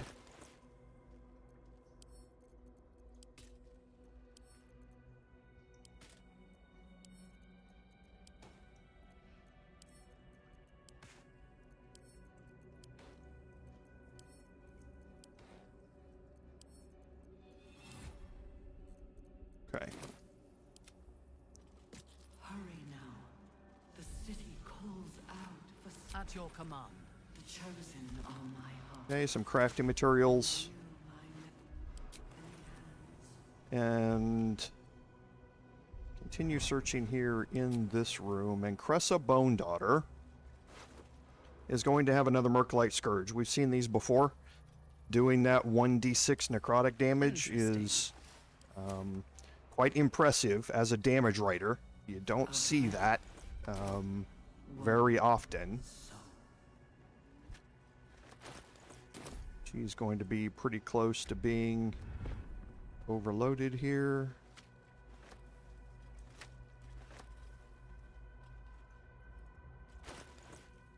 Yes, she is. What am I to do?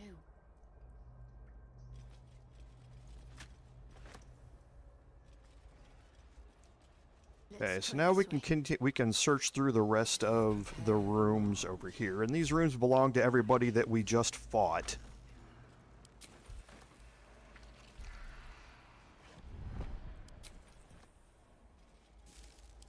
So there are journals for all of them that you can read here, and I'll let you pause later on if you want to read them.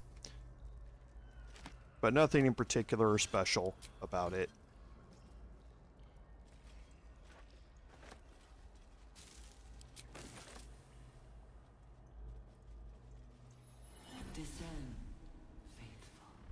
Nothing in this side one over here.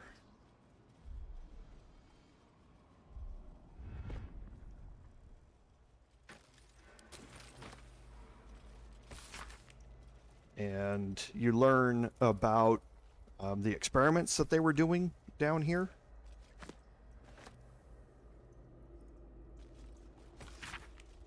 And Cressa's notes. And there's some interesting speculations about what was happening here in the Dark Urge playthrough. I don't know as if any of them really apply necessarily, but there's people saying that you've been down here before as the Dark Urge, and that you were experimented on by Cressa. What might you be hiding? It's interesting. I'm not entirely sure there's a whole lot other than a couple of vague conversations that leads you to that, but maybe.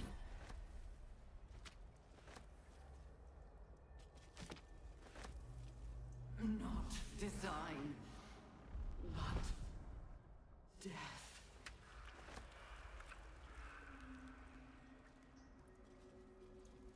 And then this is the way we came in. So we have another room here on the other side of where we came in.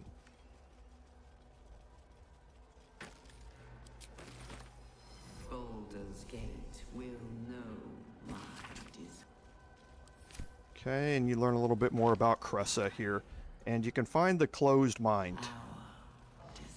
This is one of the mines that you can find down here in the Mindflayer Colony, in addition to the 3 mines that you could have picked up earlier on the Nodloid.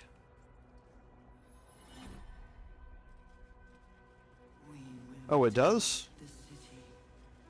You know, we may actually go look at that, because there was a strange conversation that I didn't get in the interaction there in my personal playthrough, which is also Dark Urge. I listened to the conversations, and it kind of led us to believe that there was that we had been down here before as the Dark Urge, but I never clicked on this pod.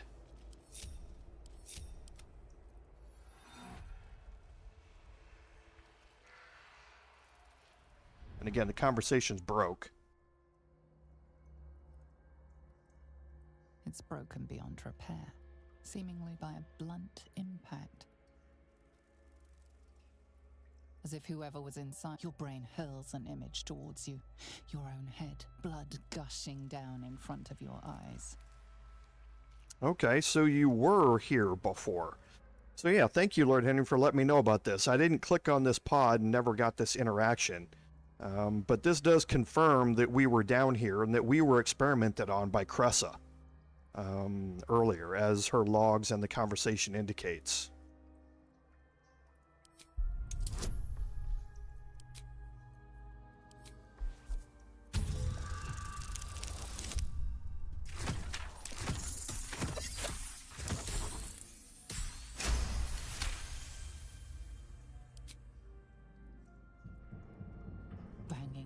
Fists on a chamber until half your fingers were broken. How long inside? Days?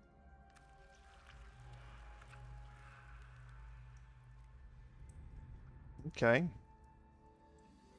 A laughing woman, taunting you. She betrayed you. Who was she? Okay, so yeah, that confirms all the interactions that we had with Cressa a little bit ago. So that's interesting. Thank you for letting me know about that, Lord Henry. Like I say, I hadn't seen that before, because I didn't think to interact with an empty pod up here, but thank you very much for letting me know about that. It's an interesting part of the Dark Urge lore that I have here.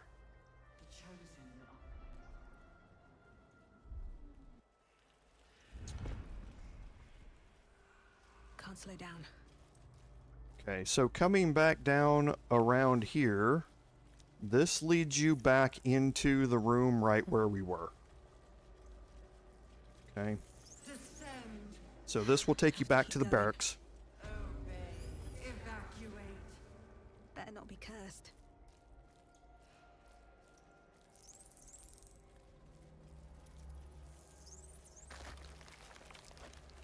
Okay, this door here will take you down to the location that we're ultimately going to go at the end. So we're not going to go there yet.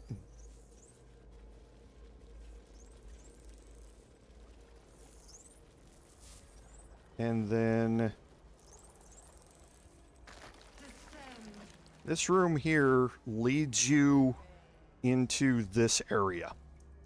There are some zombies in here that you can see, and they are hostile already. So as soon as they see you, you are going to be dropped into combat here. Now, there isn't any way for you to really go into hiding at this location, because there's an intellect devourer that is patrolling around this area. And you can see the detection cones here. Okay, so I'm going to group everybody up. I'm going to end up fighting here in this area. But I'm going to go in here and trigger this when the Mindflayer turns around. Don't want to draw any attention.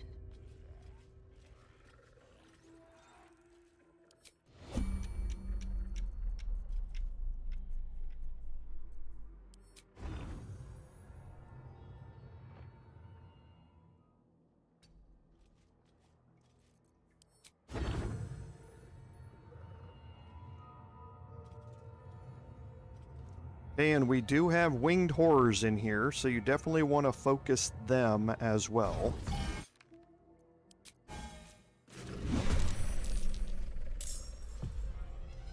Okay, and that's going to get me a surprise round. Prepare the march, my chosen. Careful, I bite.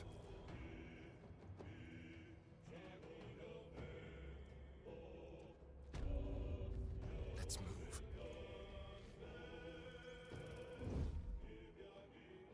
On tippy toes.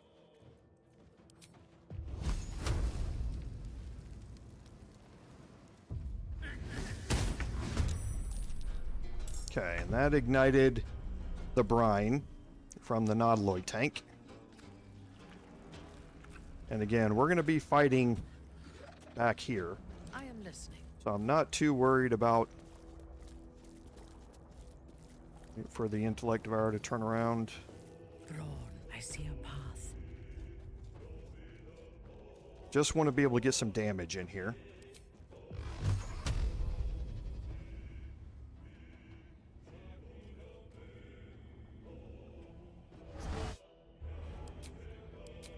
Whatever experiments Balthazar performed here.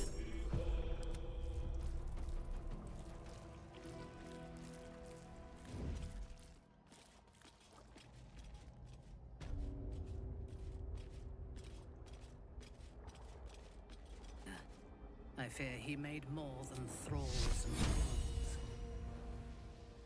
Where's the other one at? He's over here. Time to fill some graves.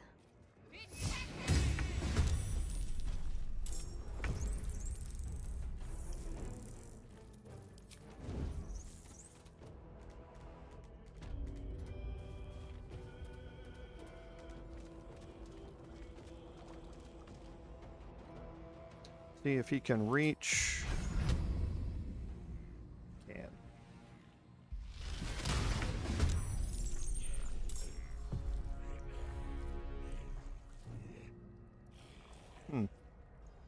That's interesting.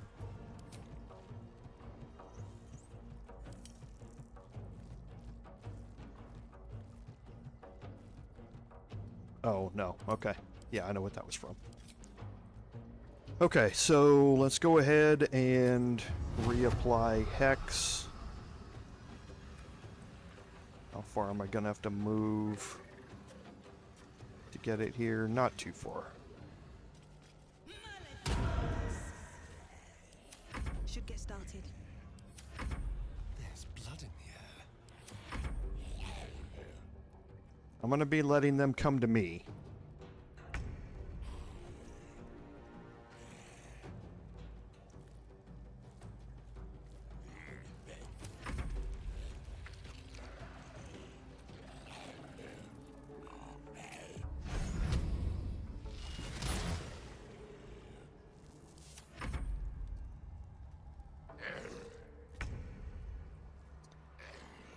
Alright, so let's again work on the winged horrors here. Don't want to go too far into here.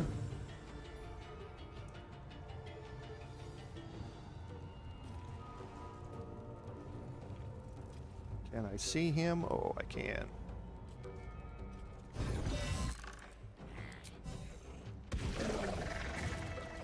Perfect. I like it.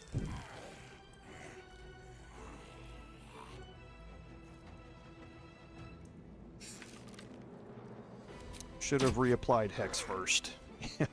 Yep. Forgot. These boots have seen everything.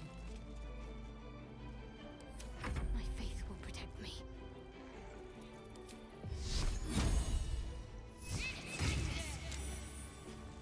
I've missed this. Okay, so Astarion is just going to deal ranged attacks here. Like I say, I'm going to let them come to me.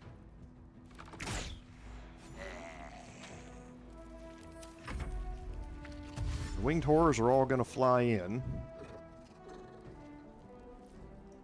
I'm a little surprised he didn't fly. They're all dashing, though.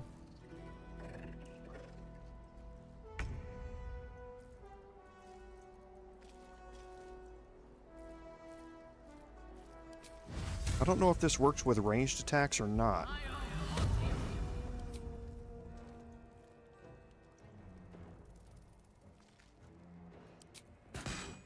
It does.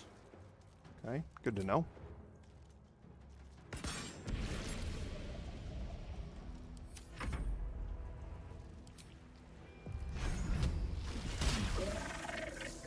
Outstanding. Well done, us.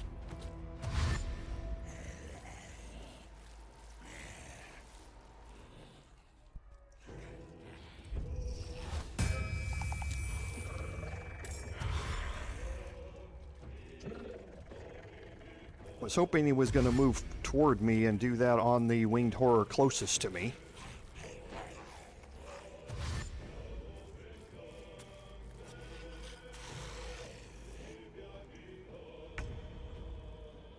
Okay, so now it's time for me to focus on the Death Shepherd.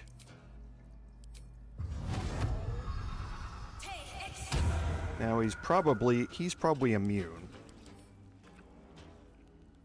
No, he's just resistant, so that's good. We're going to use Shadowheart to throw a darkness here, because the zombies are not immune to it. Well, so much for peace.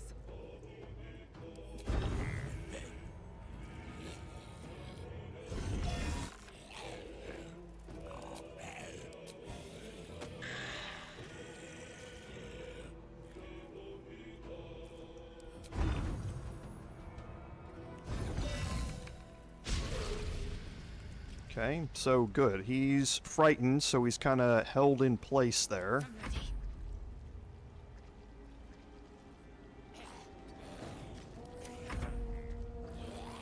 And now Astarion. So can I kill the Death Shepherd? I'm sure I can. Okay, so that's going to use quite a bit of his movement, but it's not going to matter. Don't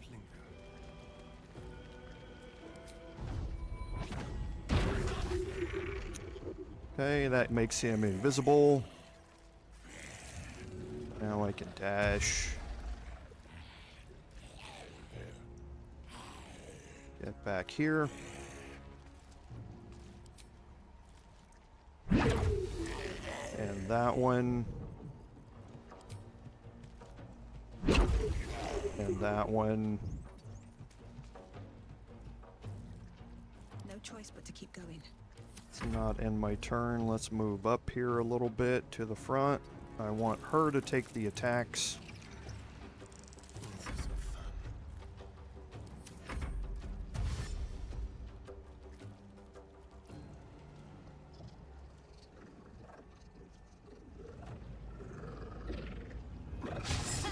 Perfect. Alright, and now Minthara can start throwing out damage. Time to die. Oh, 85% chance.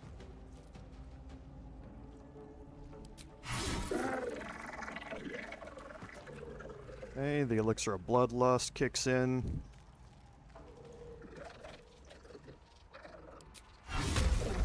Ooh, hurts so good.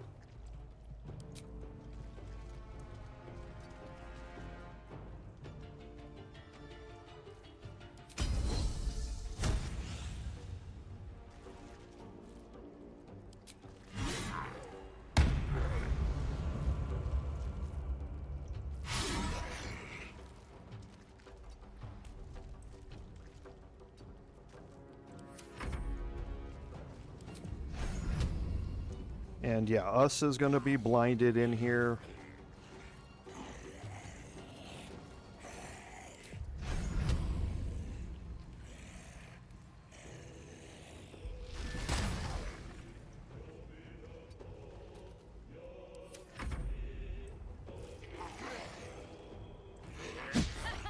Please keep attacking my bard.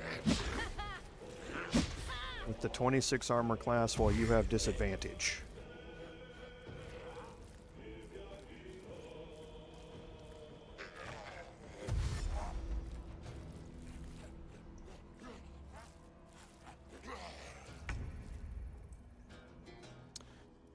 Okay, so with my last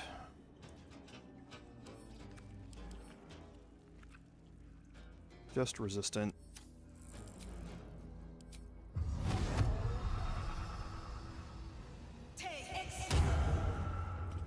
So with my last bardic inspiration.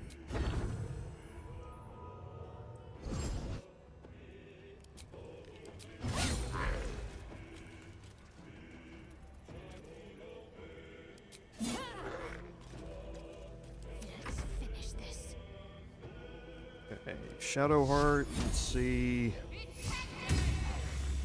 Perfect. And now Astarion again. Let's see what we can do against all of these greater zombies.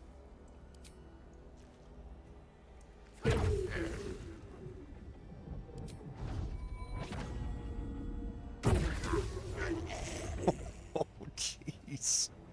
Look at the damage numbers. It's so stupid.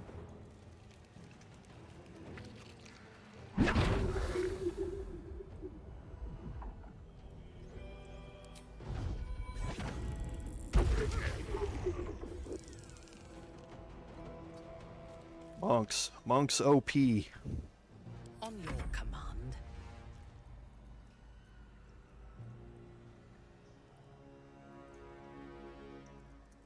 Yep, that's right, Ostamura. Monks OP.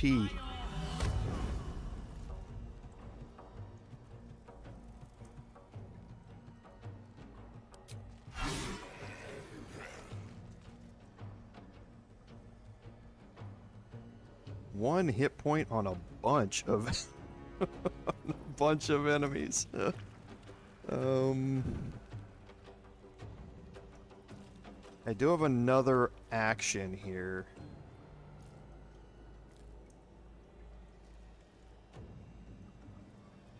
let's hold that turn.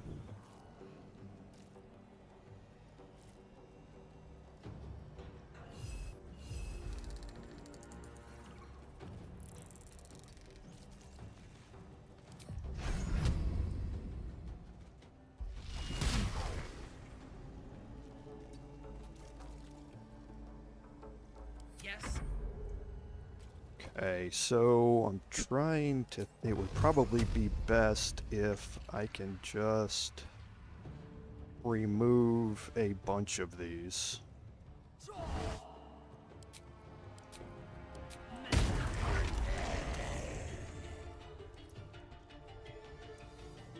Alat das.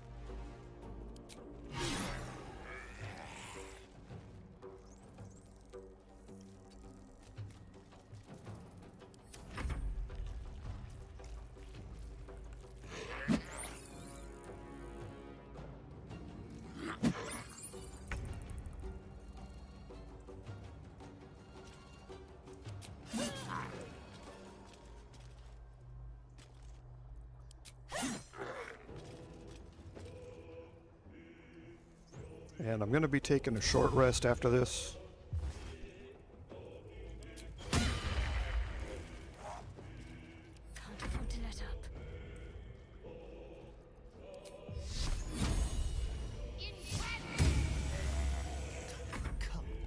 And Astarion will mop everything up.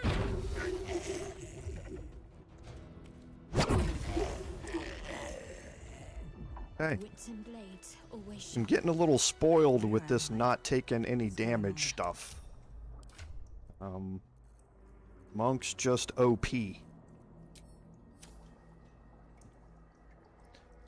Okay, so there's not going to be a whole lot on the zombies and winged horrors down here.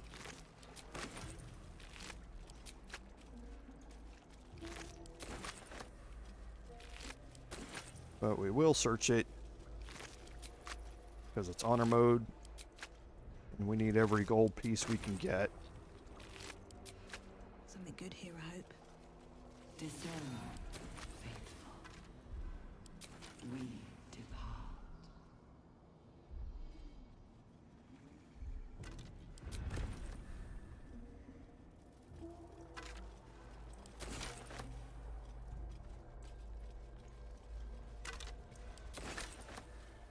We're going to get encumbered here, but that's fine. We're going to send some trash bags to camp. Dream in red. Okay. Let's go ahead and send off some trash bags.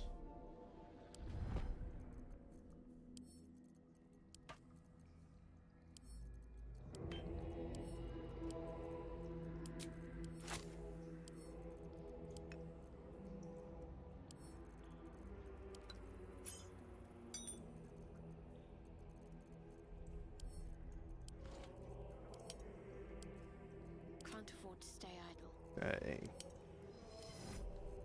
Shadowheart.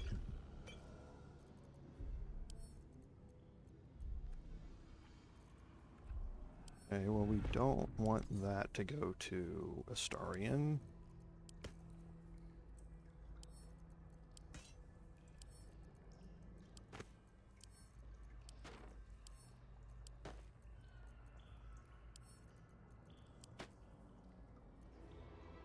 Okay.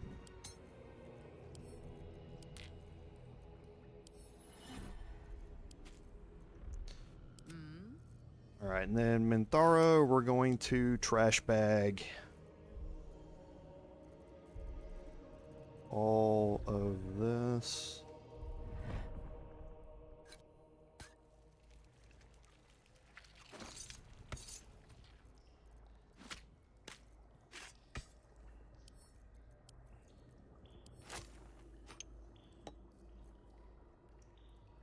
Okay, and we will send that to camp. Don't touch me. And Astarion.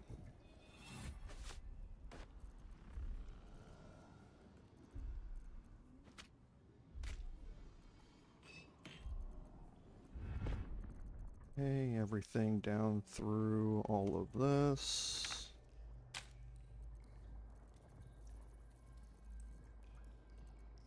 And all of that.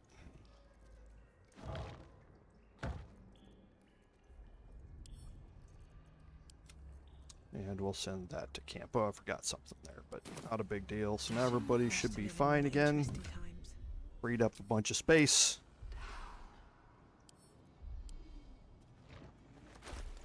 And we will not send this to camp. Wonder if the gods are watching me.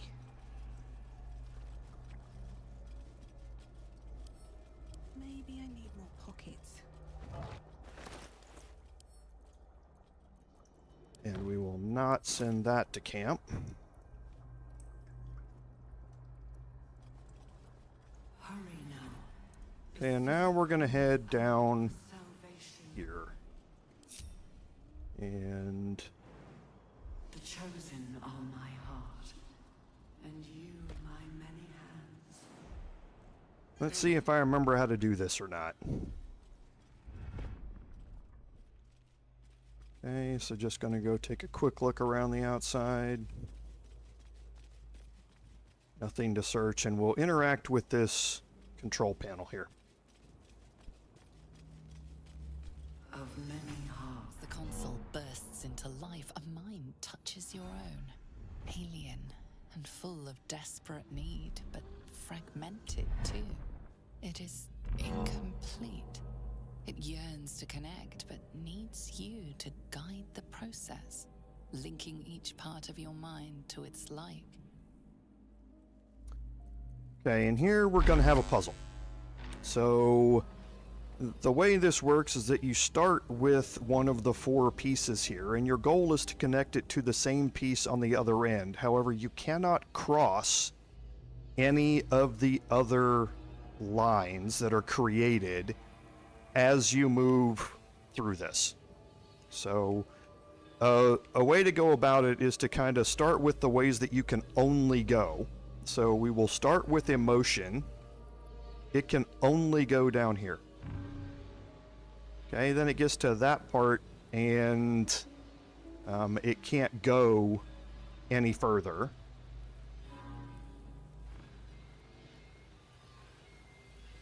And then memory, since it can't go here, it can only go here.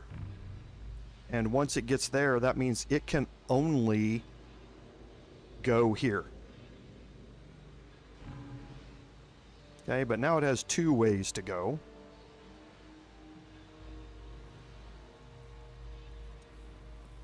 And now speech can go 2 ways, and reason can go 3 ways.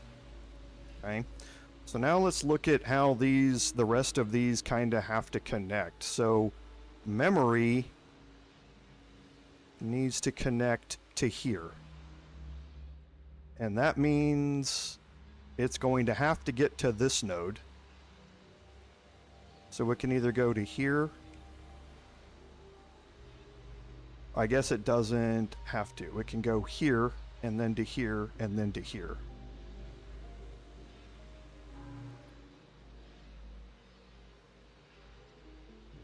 Whoops.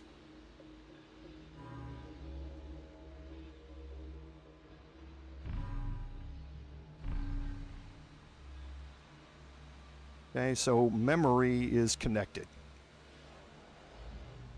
So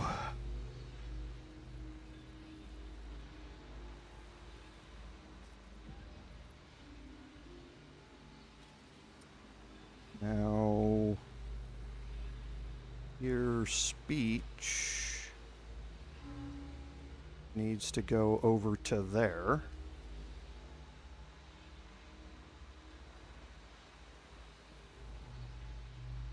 So it can go across this way, and I don't know if these are all going to work out.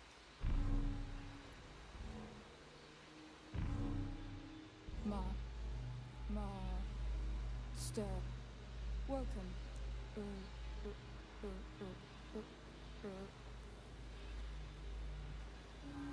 And then emotion has to get down to here. So it doesn't have any choice.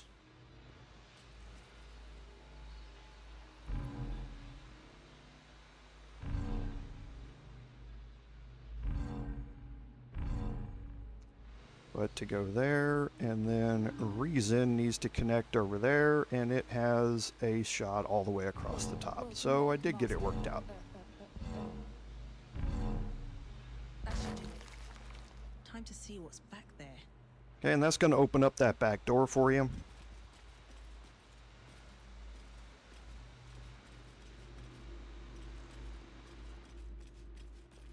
And in here is the waking mind and the blade of oppressed souls. So the blade of oppressed souls gives you, and I'll move it, gives you 1d4 psychic damage, okay, just by itself. So it's adding an additional 1d4 psychic damage writer, which is again nice, but not something that we don't have better of. Here we have the Circlet of Mental Anguish. When they fail one of the spellcasting saving throws, we gain 1d4 hit points. It's nice, but again, not something that I'm interested in. And the last is the Brain Drain Gloves. When you deal psychic damage, you also inflict mental fatigue for 2 turns. Now this, a mental fatigue, the affected entity has a -1 penalty to Wisdom, Intelligence, and Charisma saving throws for every turn remaining. Okay, when it fails a Wisdom, Intelligence, or Charisma throw while having 5 or more turns of this, they take 1d4 psychic damage and is no longer fatigued. This is a way to seriously help you land your debilitating spells against enemies. That if you are able to consistently deal psychic damage, which we are with the render of mind and body, then you are able to significantly increase the stacks of mental fatigue on a target. I'm actually going to test these out for now, because I do want to see if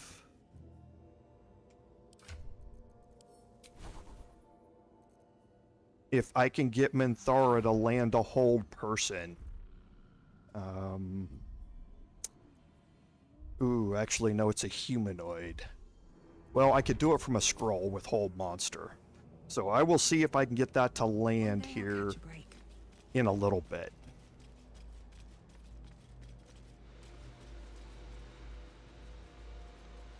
Okay, now the waking mind is important. Out of sight, out of mind. Oops.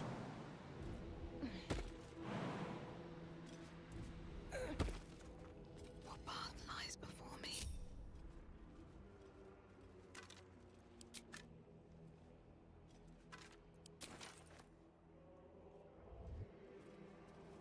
At the ready. Okay, let's head over here. Okay, there's the winged horror. Everything. How delicious.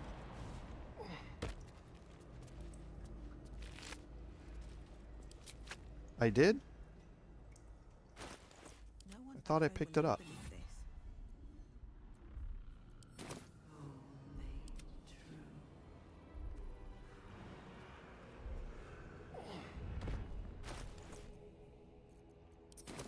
Guess I didn't.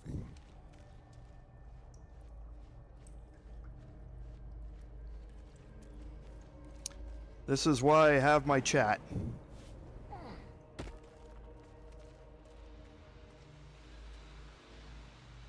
Because I did leave it behind. Down.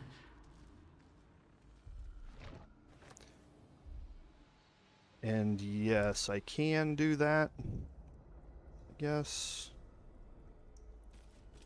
Walk in death. As Lord Henry says, there's a mural on the back wall over there.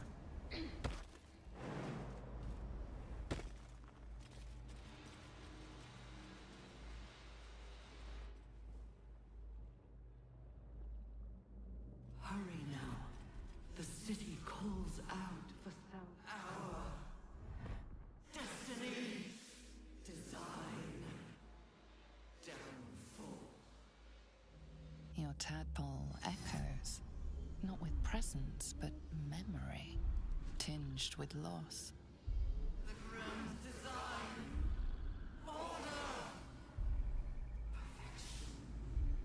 Unity. Every plane. As one. Every being. In their place. That loss blooms into a sudden fury, burying claws in your mind. Taken. Corrupted. Gone. And just as suddenly, pain and memory are gone, leaving only stone once more. The grand design. The restoration of the Mindflayer Empire. The dream of all Illithids. Just a little backstory behind what is, what's happening here. If you haven't played tabletop and you don't know about the Illithids and you don't know anything about the grand design, this will certainly help you put some of the puzzle pieces together about what's happening here. The Illithid Empire has always and will always struggle to put all of the planes together under their control. That is their ultimate goal, is to take possession of everybody, to turn everybody into Mind Flayers and take control of them. If they cannot turn them into Mind Flayers, then they will either find some way to mind control them or they will kill them. I feel Okay, now glorious. here I need to look at something.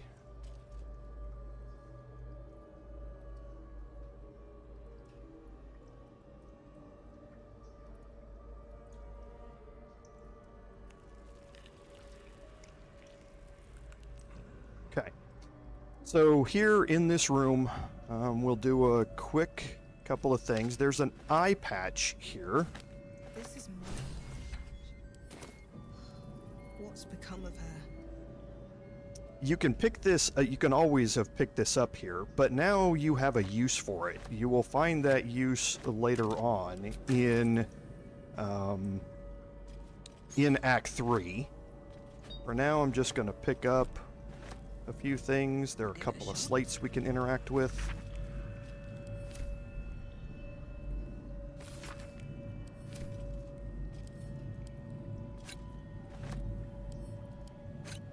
Prepare the march. My chosen gather. Okay, there's a willing mind here. There's a true mind. There's a pot back here, and we have a resonance stone. Okay.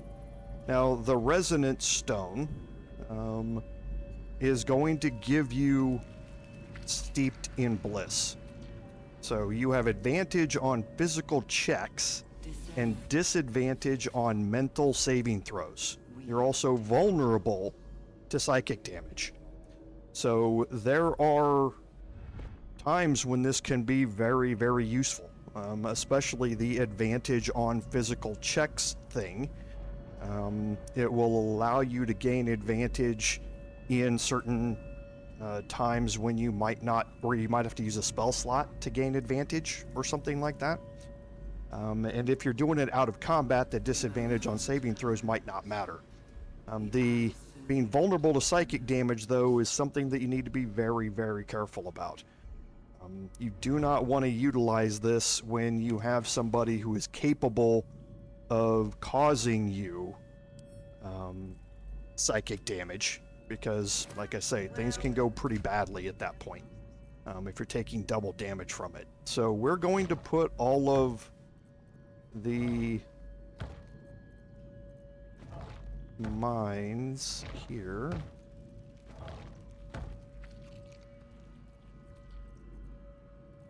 And we're going to send both of these. No, we're not sending those to camp. Right, we're not.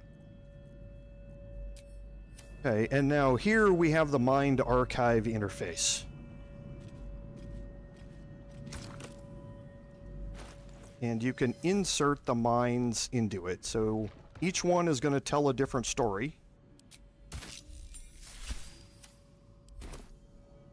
And then once you've inserted it, you can talk to the head. Pardon? Wouldn't do to phlegm all over Lord Gortash during my first performance, would it? Acoustics are a little off in here. Which is... where, exactly? Right. A jester, are you? Ah, you must be vying for the Lord's patronage, too. He heard me singing in Beggar's Rest. Said he needed someone to give voice to lost knowledge. A little over my head, being honest, but the Lord has gold. I trust he knows his business. Now, I'd best warm up.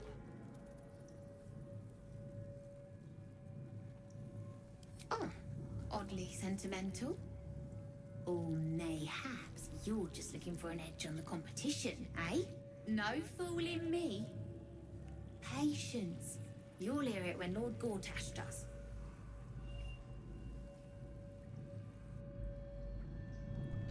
And Lord Henry does make a good point there. The psychic vulnerability from Steeped in Bliss does also work on enemies. That's why you're going to see me utilize it much more in Act 3. The fight that we're going to have here against Myrkul, there's a Mindflayer involved, and I really don't want to get in a situation where I'm taking double damage from it, especially on its Mind Blast attack. But yes, it does work that way, and if you don't have any enemies that are utilizing psychic damage against you, then it, again, can be very useful to amplify the damage you're dealing.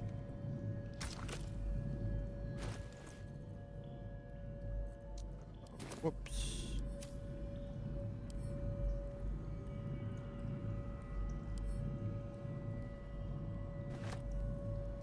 Okay, then I can insert and the willing mind is now done. So the true mind. Every day he comes. Every day for 3 days to ask me how I feel. I want to tell, but I am confused. Which day is it? The first, yes. 5 days since he put that thing in my eye, but the first day he came to visit. He says I am the last, that the other subjects have all changed. Eye hurts, head hurts, but he says I am past the worst of it, that I won't change like the others. He's given me a place of honor, so he can repeat his miracle and a name. True Soul. She whispers in my mind. She sings, praise the Absolute. Separate cells. I never saw them, but when they changed... My head! I can feel them in my head!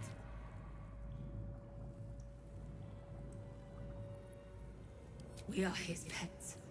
His plan. Lord Gortash. Okay, so you're learning more about what's going on here. These people have been seriously experimented on with by the Mindflayers and other people associated with them. They won't be laughing much longer. Won't be any more of this.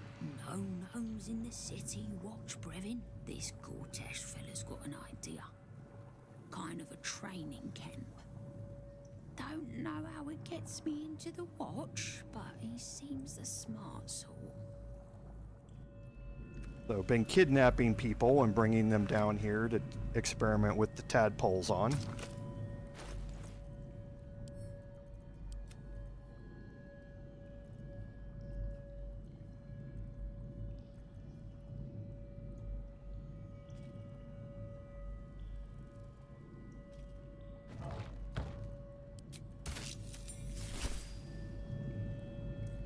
in my head.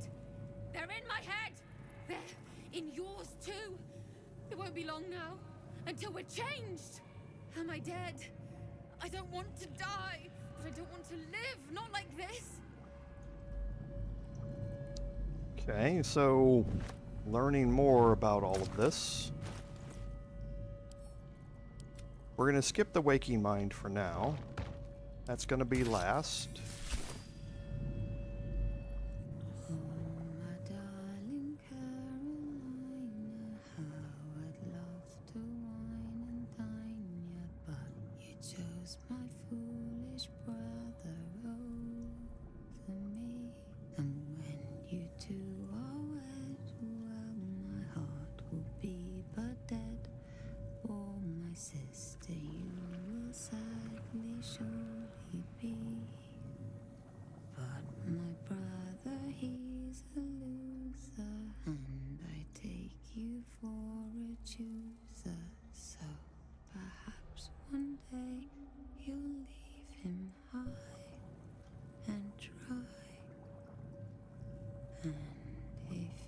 Choose another, what's more loving than a brother?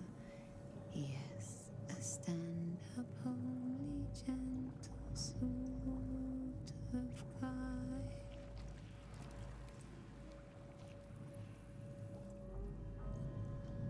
All right, just a little poem for you.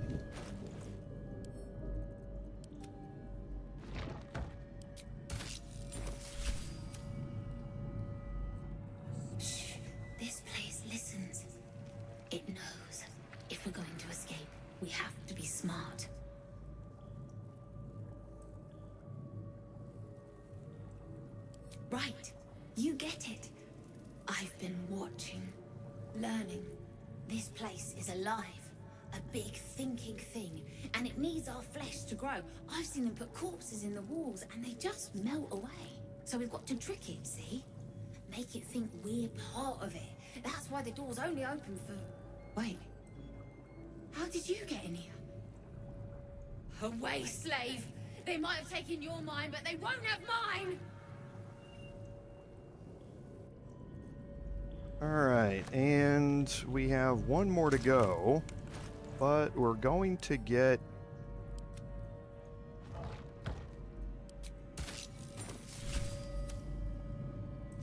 some stuff happening beforehand. We're going to have to pass a check here, and that check is going to be an insight check.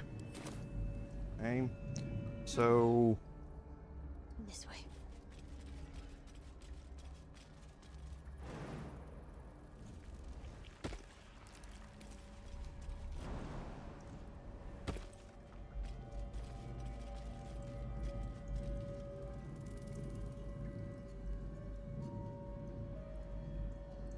Okay, so we need to get Still in control. Just enhance ability or wisdom. And you, my many hands. That's going to give us advantage. We already have Mark of the Shifter. My faith protects me. We're going to cast Guidance. all's well that ends. Not as bad as it could have. Fine bones, sharp jaw, some variety of elf. Pretty enough for a flesh prison, if not the noble Gethzerai features I was born with. I'd guess you're no willing guest of the Gate either. Perhaps we might aid one another. Oh, for a set of hands to slap your face! The Yankee lost their way the moment Gith threw down the Gate Empire. Only we, Zerai, continue the war to end the Gate forever. Only we fight them on their own battlefield, the mind. Okay, now let's see if we pass this check or not. A Githzerai's mind is not so easily cracked. Our discipline was the very reason you were attacked. My order taught a psionic technique much feared by the Gate. They destroyed us for it, and kept me as a trophy. I never broke, but I've spent all these centuries awake, aware. So here is my offer. Use your tadpole, erase me, and I will pass my technique on to you. You feel the oncoming void tug at the back of your mind and the edge of your soul. Your patron bids you caution before agreeing to this pact. The monk isn't telling you everything. All right, the gate did not find my monastery. I led them there. They promised me immortality, and they gave it. I have been their rotting trophy for centuries. As her agitation swells, so does her latent psionic power. To your tadpole, that guilt and terror are almost fragrant. You realize the Illithids locked her away not as a trophy, but as a fine vintage. Please, touch my mind and purge it. The moment you do, my knowledge will be yours. Okay, so we can do either one of these. We're gonna reach out and purge her mind. The awareness that floods you is nothing like the tadpole. It is tentative and tinged with the loneliness of eons. It fades beneath your touch, but you feel something left behind. A fragment. It is only knowledge yet, without comprehension. But when you use it, you will see. And I see. And that gives you the Githzerai Mind Barrier. So this buff is giving you advantage on intelligence saving throws. Okay. So the Waking Mind you can pick up. You can send that off to camp, and They should all be running. now we're gonna head back out of here. What's inside? Don't forget to search here.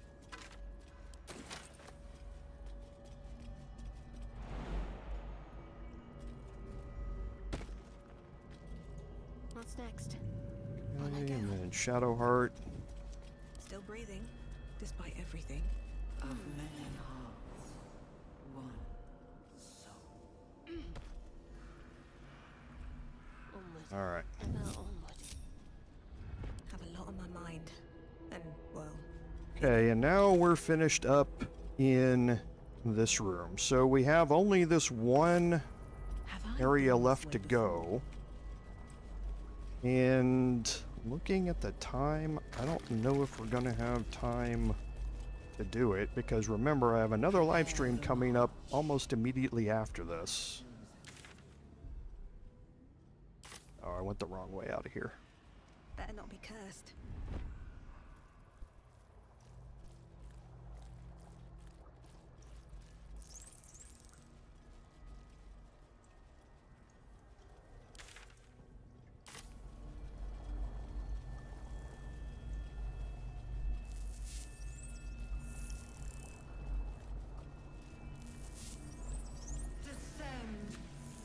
Okay, now we opened up this area a little bit earlier. No, we're not here. We need to go back up here. It's right there.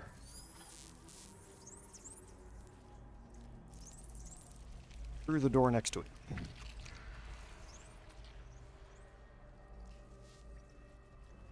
Okay, so now we'll make our way in here.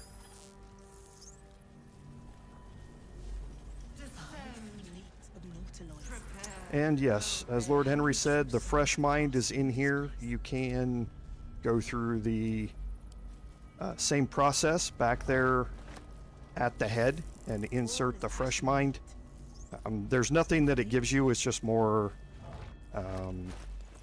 dialogue. And honestly, I would have shown it to you if I'd have remembered it was here beforehand. But I'm not going to waste the time, because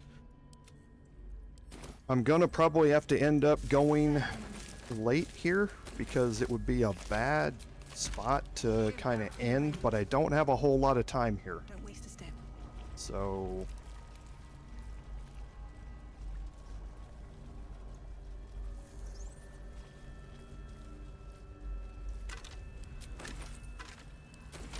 Okay, so the first thing that I'm going to do is click the restoration pod here. I'll give it a shot. Okay, you notice this gives me all the benefits of a long rest. So all of my spell slots are back. Never mind. Now we come to a problem. Okay, and that is this platform. We actually saw this platform in or this problem in one of our other playthroughs. I'm gonna go one at a time here. Down this. I've never actually tried to play it this way, but I'm gonna go down here one at a time, utilizing this. I don't know if I can jump this or not. That's something good for me to check, because if I can, I won't do this. Yeah, we actually saw this in one of my personal playthroughs. Let me see if I can jump this with Featherfall. I can't. Okay. Yeah, the problem with this one is that when you get down to the bottom, sometimes your character will glitch into the bottom of the platform and you won't be able to move. So I've got a save here. I'm going to head down there one at a time. I don't know if I get an autosave as soon as it gets down there or not, but we'll see.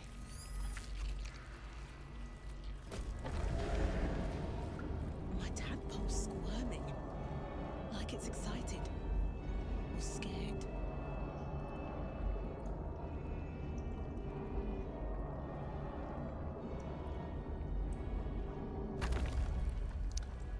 Okay, so I can move off of the platform. That's good. And I did not get an autosave, which is good.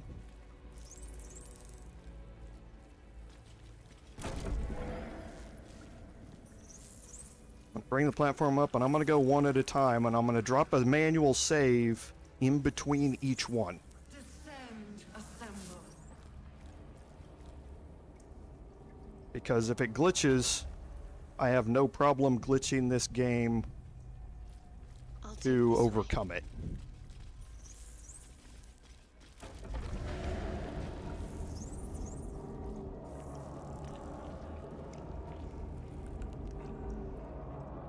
So I don't know if you remember, but when we came down, this Gale got stuck.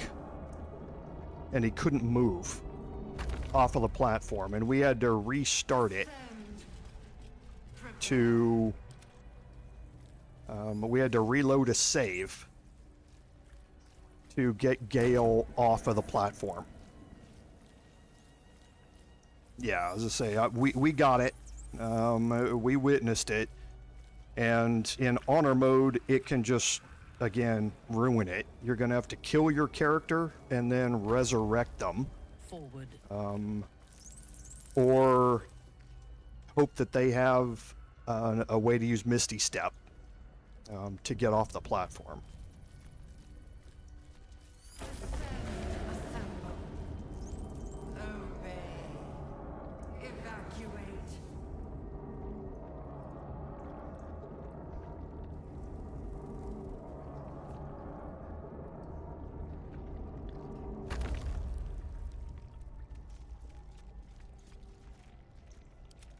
Okay, and last will be Astarion.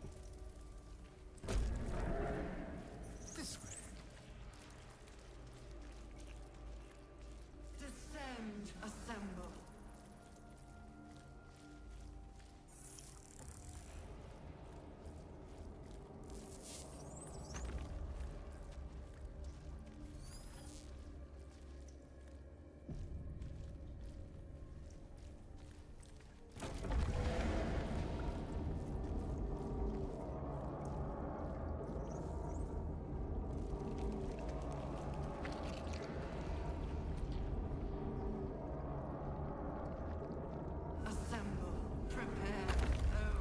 Okay, so we were all able to move off of the platform, which is good. Now we're going to get an autosave down here, I believe. We don't have time for the fight today, but I'm gonna do it. Like I say, I'm just gonna. I've got another live. The next live stream's coming up here, so. But I'm gonna go ahead and do this. So Any mistakes. let's give guidance to my bard. No longer a background murmur. The presence in your mind builds to a roar. We've found it. The Absolute is behind this door.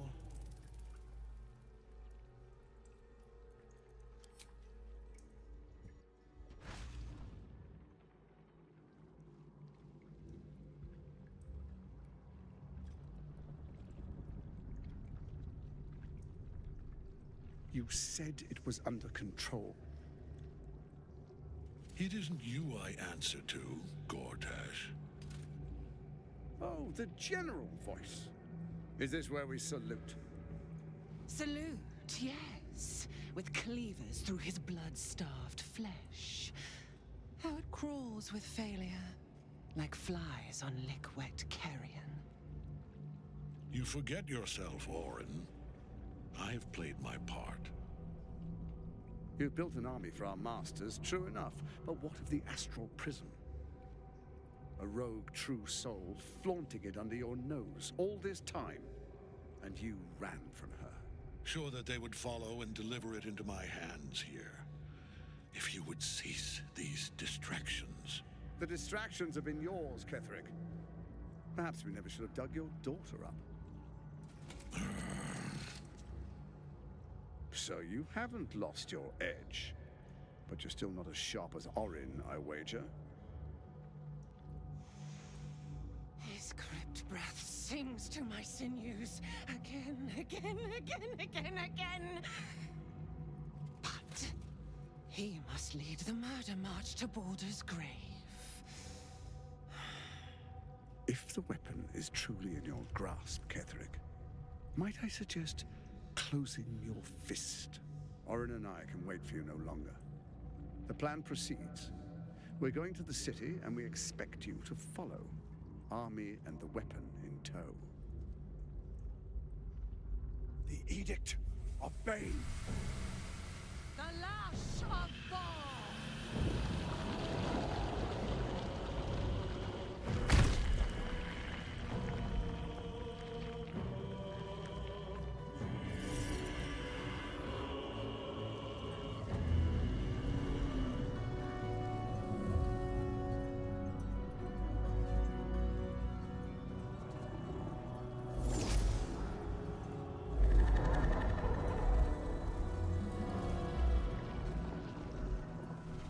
Testament of Myrkul. An elder brain. One of the cruelest and most powerful creatures in existence. Enslaved by mere mortals. There we are. It wouldn't do to fight in front of our guest. Behold, Duke Ravengard. The Absolute. Whom preserve us? You wag your word flap in vain, olderling. Once the worm holds the whip, your shredded flesh will serve us.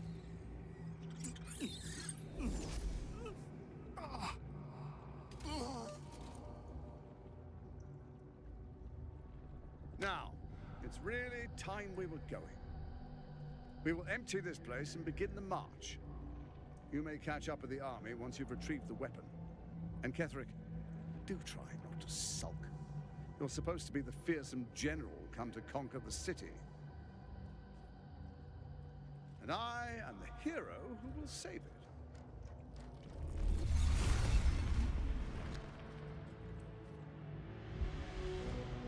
It is time, faithful ones. March on Baldur's Gate. We go to prepare the way.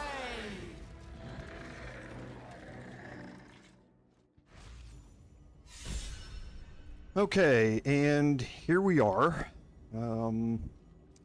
inside of the final encounter. Now, the first thing you realize that we have necromites over here on this side.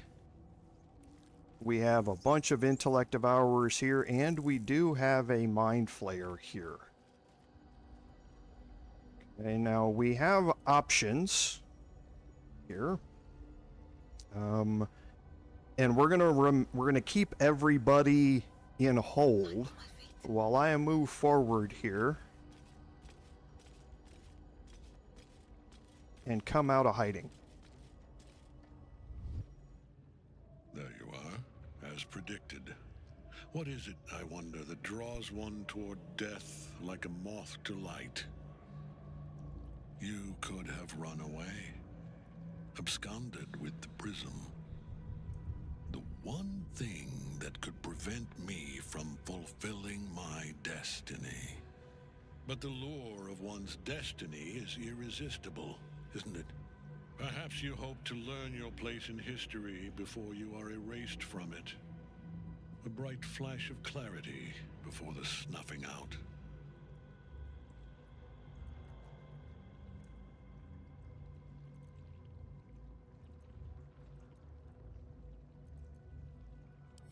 The very fact of your being attests to its power.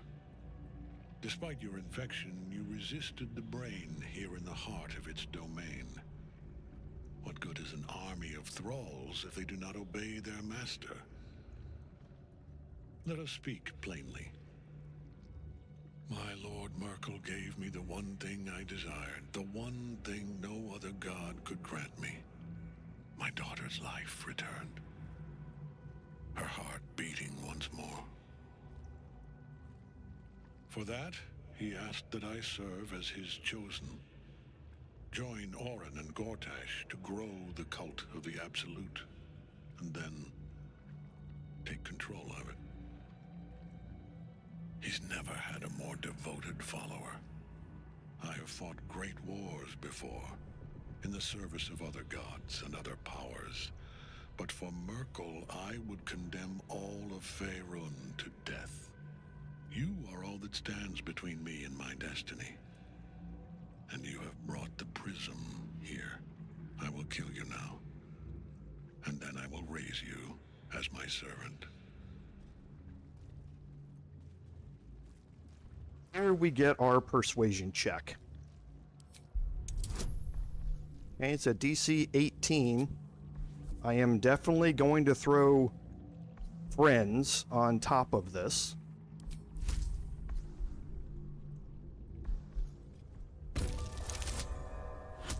Didn't even need it.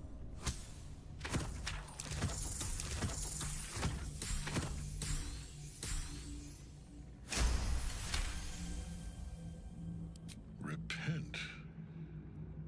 Would that even be possible? Perhaps. No. There is no repentance. No release. My debt can never be repaid.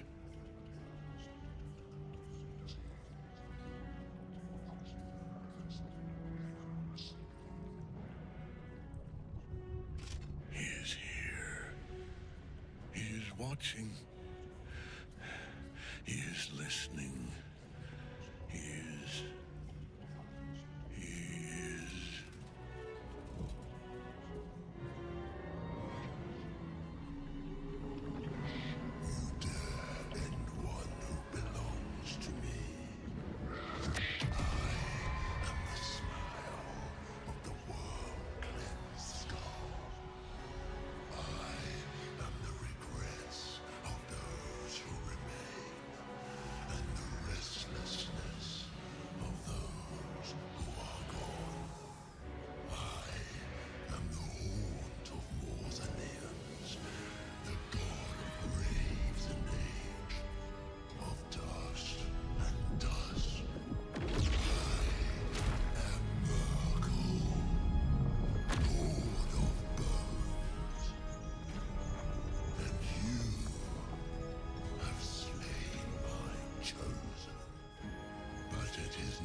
Okay, so we rolled first in initiative, which is exactly what we wanted. That persuasion check allows us to skip the first half of this fight and go right into the second half. Okay. Now, Myrkul, the Apostle of Myrkul here, the real thing about him is his legendary action, Gaze of the Dead. So he's going to use it on the first creature that strikes it in each round of combat. Okay? And the Gaze of the Dead is an attack that does 4d8 plus 7 necrotic damage and can frighten the target, and it's a Constitution save. Okay? So you can help deal with this by making that first attack with somebody who can't be frightened and who is resistant to necrotic damage. Smells tasty.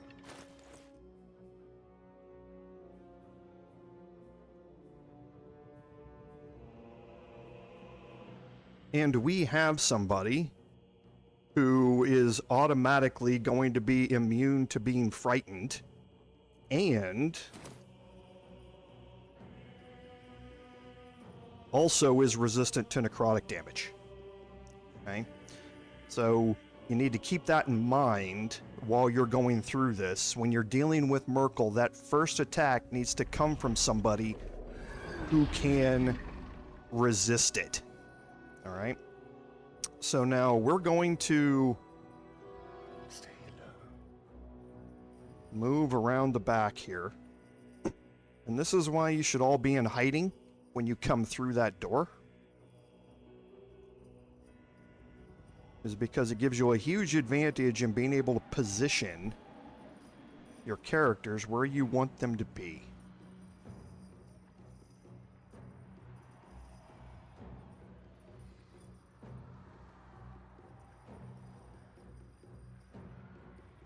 Okay.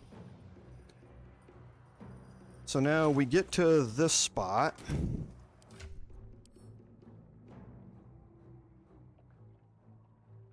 We have plenty of scrolls of Misty Step.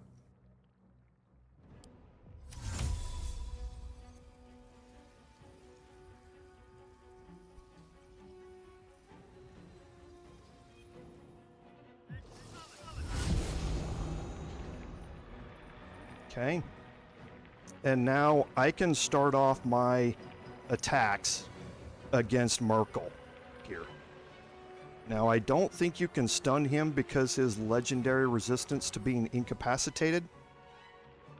Yeah, to any incapacitating conditions, so you don't want to utilize Stunning Strike.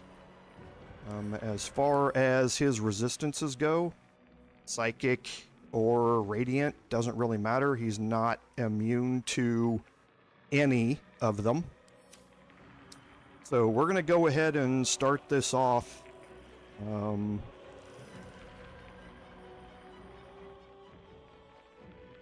with a Flurry of Blows Stagger. Stagger means that you can't take reactions. And I've actually never tried this against him.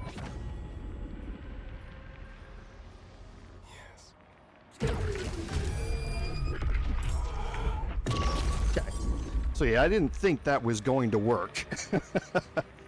He is staggered, but he still gets his legendary action in there to use.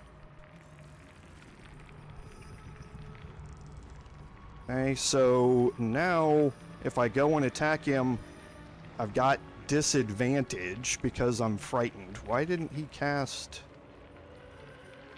Stillness of Mind? Well, I guess it doesn't really matter because I'm going to cancel that out. No time to dally.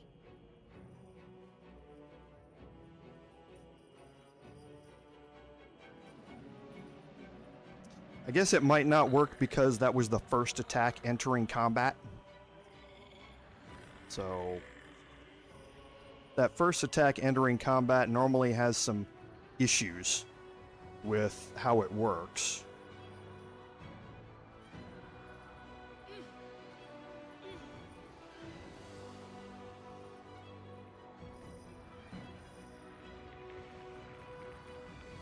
Because there's something else about Myrkul. Myrkul cannot see in the dark.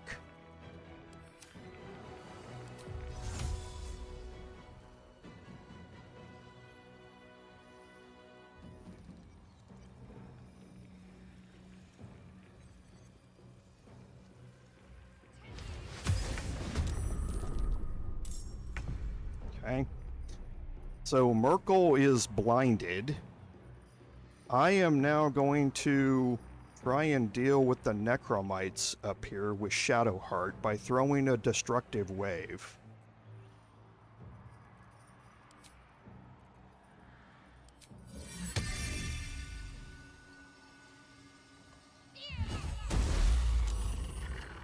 Okay, so that removed a couple of them, it looks like.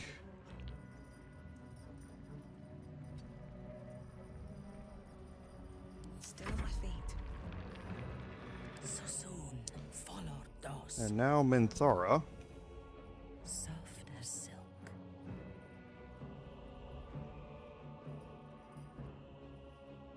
Oh yeah, that was... I should have moved Minthara first. That was a mistake. Well, maybe not. I might be able to walk through here and get down there. Looks like I can.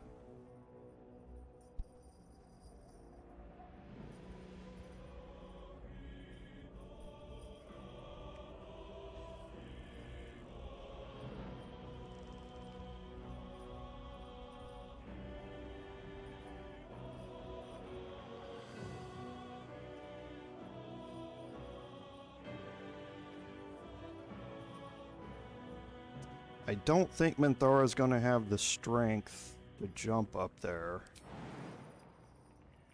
Yeah, but she can Misty Step.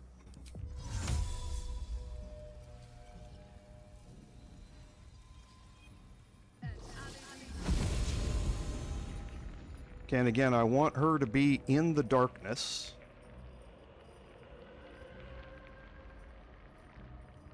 Okay. And now Myrkul still lists him as medium. That's unfortunate. Okay, we're not going to be able to stun him, so it's not going to matter to utilize any of that. So we're going to throw a first main hand attack here. And then we're going to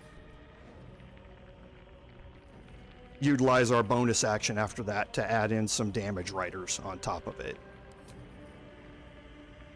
75% chance with Great Weapon Master all in. I'll take it. And I will throw the crit. And the Divine Smite on crit. Okay, so we rolled after Myrkul. So we'll see how well that goes for us.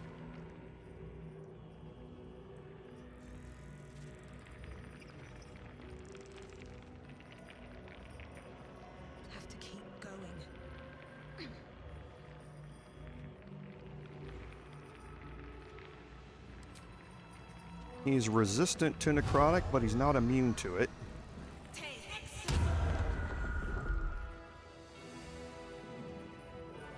So I'm going to throw a defensive flourish.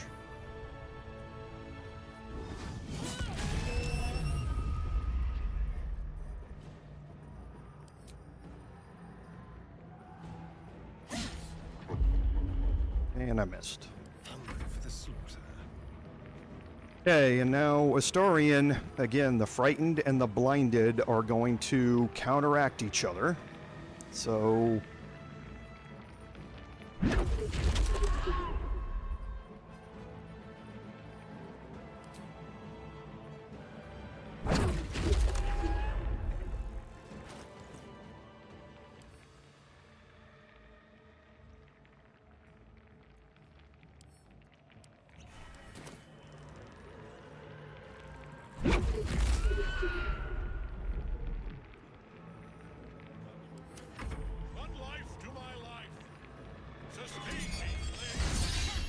went after me.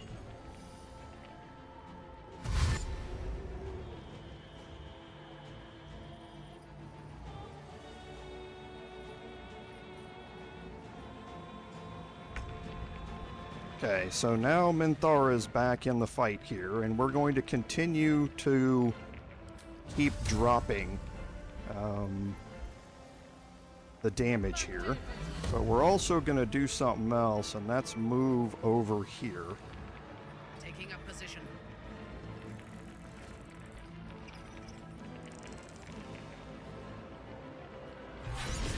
Oh, another crit. Okay. I might not have needed to move over here.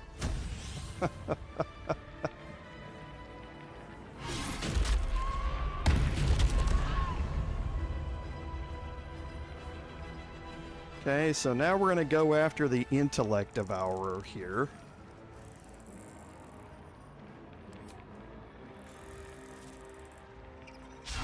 Oh, and I roll a 1. Of course I do. With the elixir of bloodlust, I was going to use the intellect devourers to get another action. See what the Mindflayer does. See who he stuns here. Okay, so he missed. So yeah, I'm going to throw a charm, see if I can get it to land. Good. So if he does any other attacks, it's got to go get somebody else. I'll take that.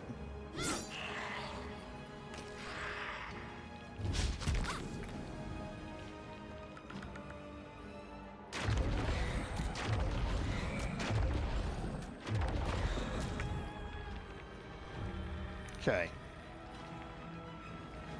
So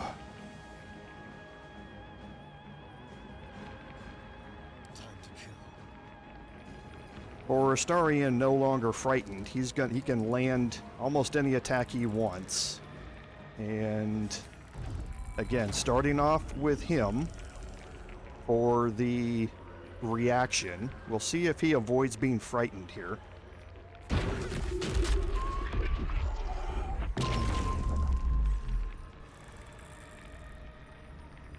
So he says he's frightened again. That's kind of weird. I don't know why Stillness of Mind is not being cast automatically on that, but again, I don't think it matters. Myrkul's dead.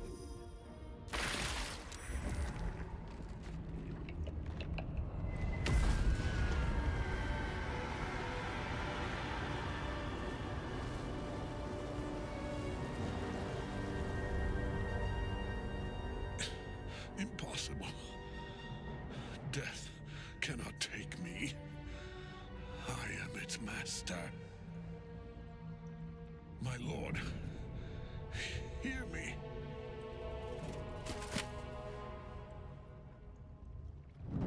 Nothing. I am forsaken. You have no idea what you've done. Isabel.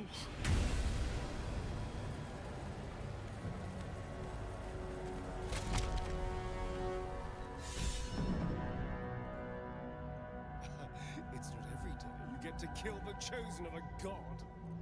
Ketheric's netherstone. It's in his armor. Take it. I am curious.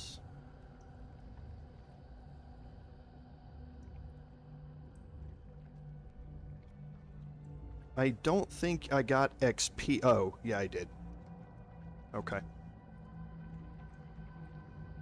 I was curious about the XP that you get. There's the 95 for killing Ketherik. The 320 here is from the others. Right here. So I was curious to see if killing him early meant I didn't get XP for killing the rest of them, but it isn't. You get the XP no matter what. So that worked out, I would say, pretty well. Did it in 2 turns. I'm gonna have to figure out why Astarion's monk ability is not triggering. I don't know if that's because it's a legendary action or something. I'm going to need to look at that and find out what's happening there. But for the most part, I think that went pretty well. And that gets us a great spot to stop here, because I do need to get ready for the next live stream coming up here in an hour, which is the Dragon Age Veilguard live stream. So we will pick this up right here next time, and we will talk about the consequences of some of the decisions that we have made once we leave this area here and head back to the overworld. So with that, as always, thank you for being here, and again, especially today, since y'all reminded me of so many great things in the chat. As always, I love my community. You guys are of great help to me. Thank you very much for all the interactions in chat and all the support that you give me there, because, as always, without your support, none of this would be possible. This is Commander Jorval saying, until next time,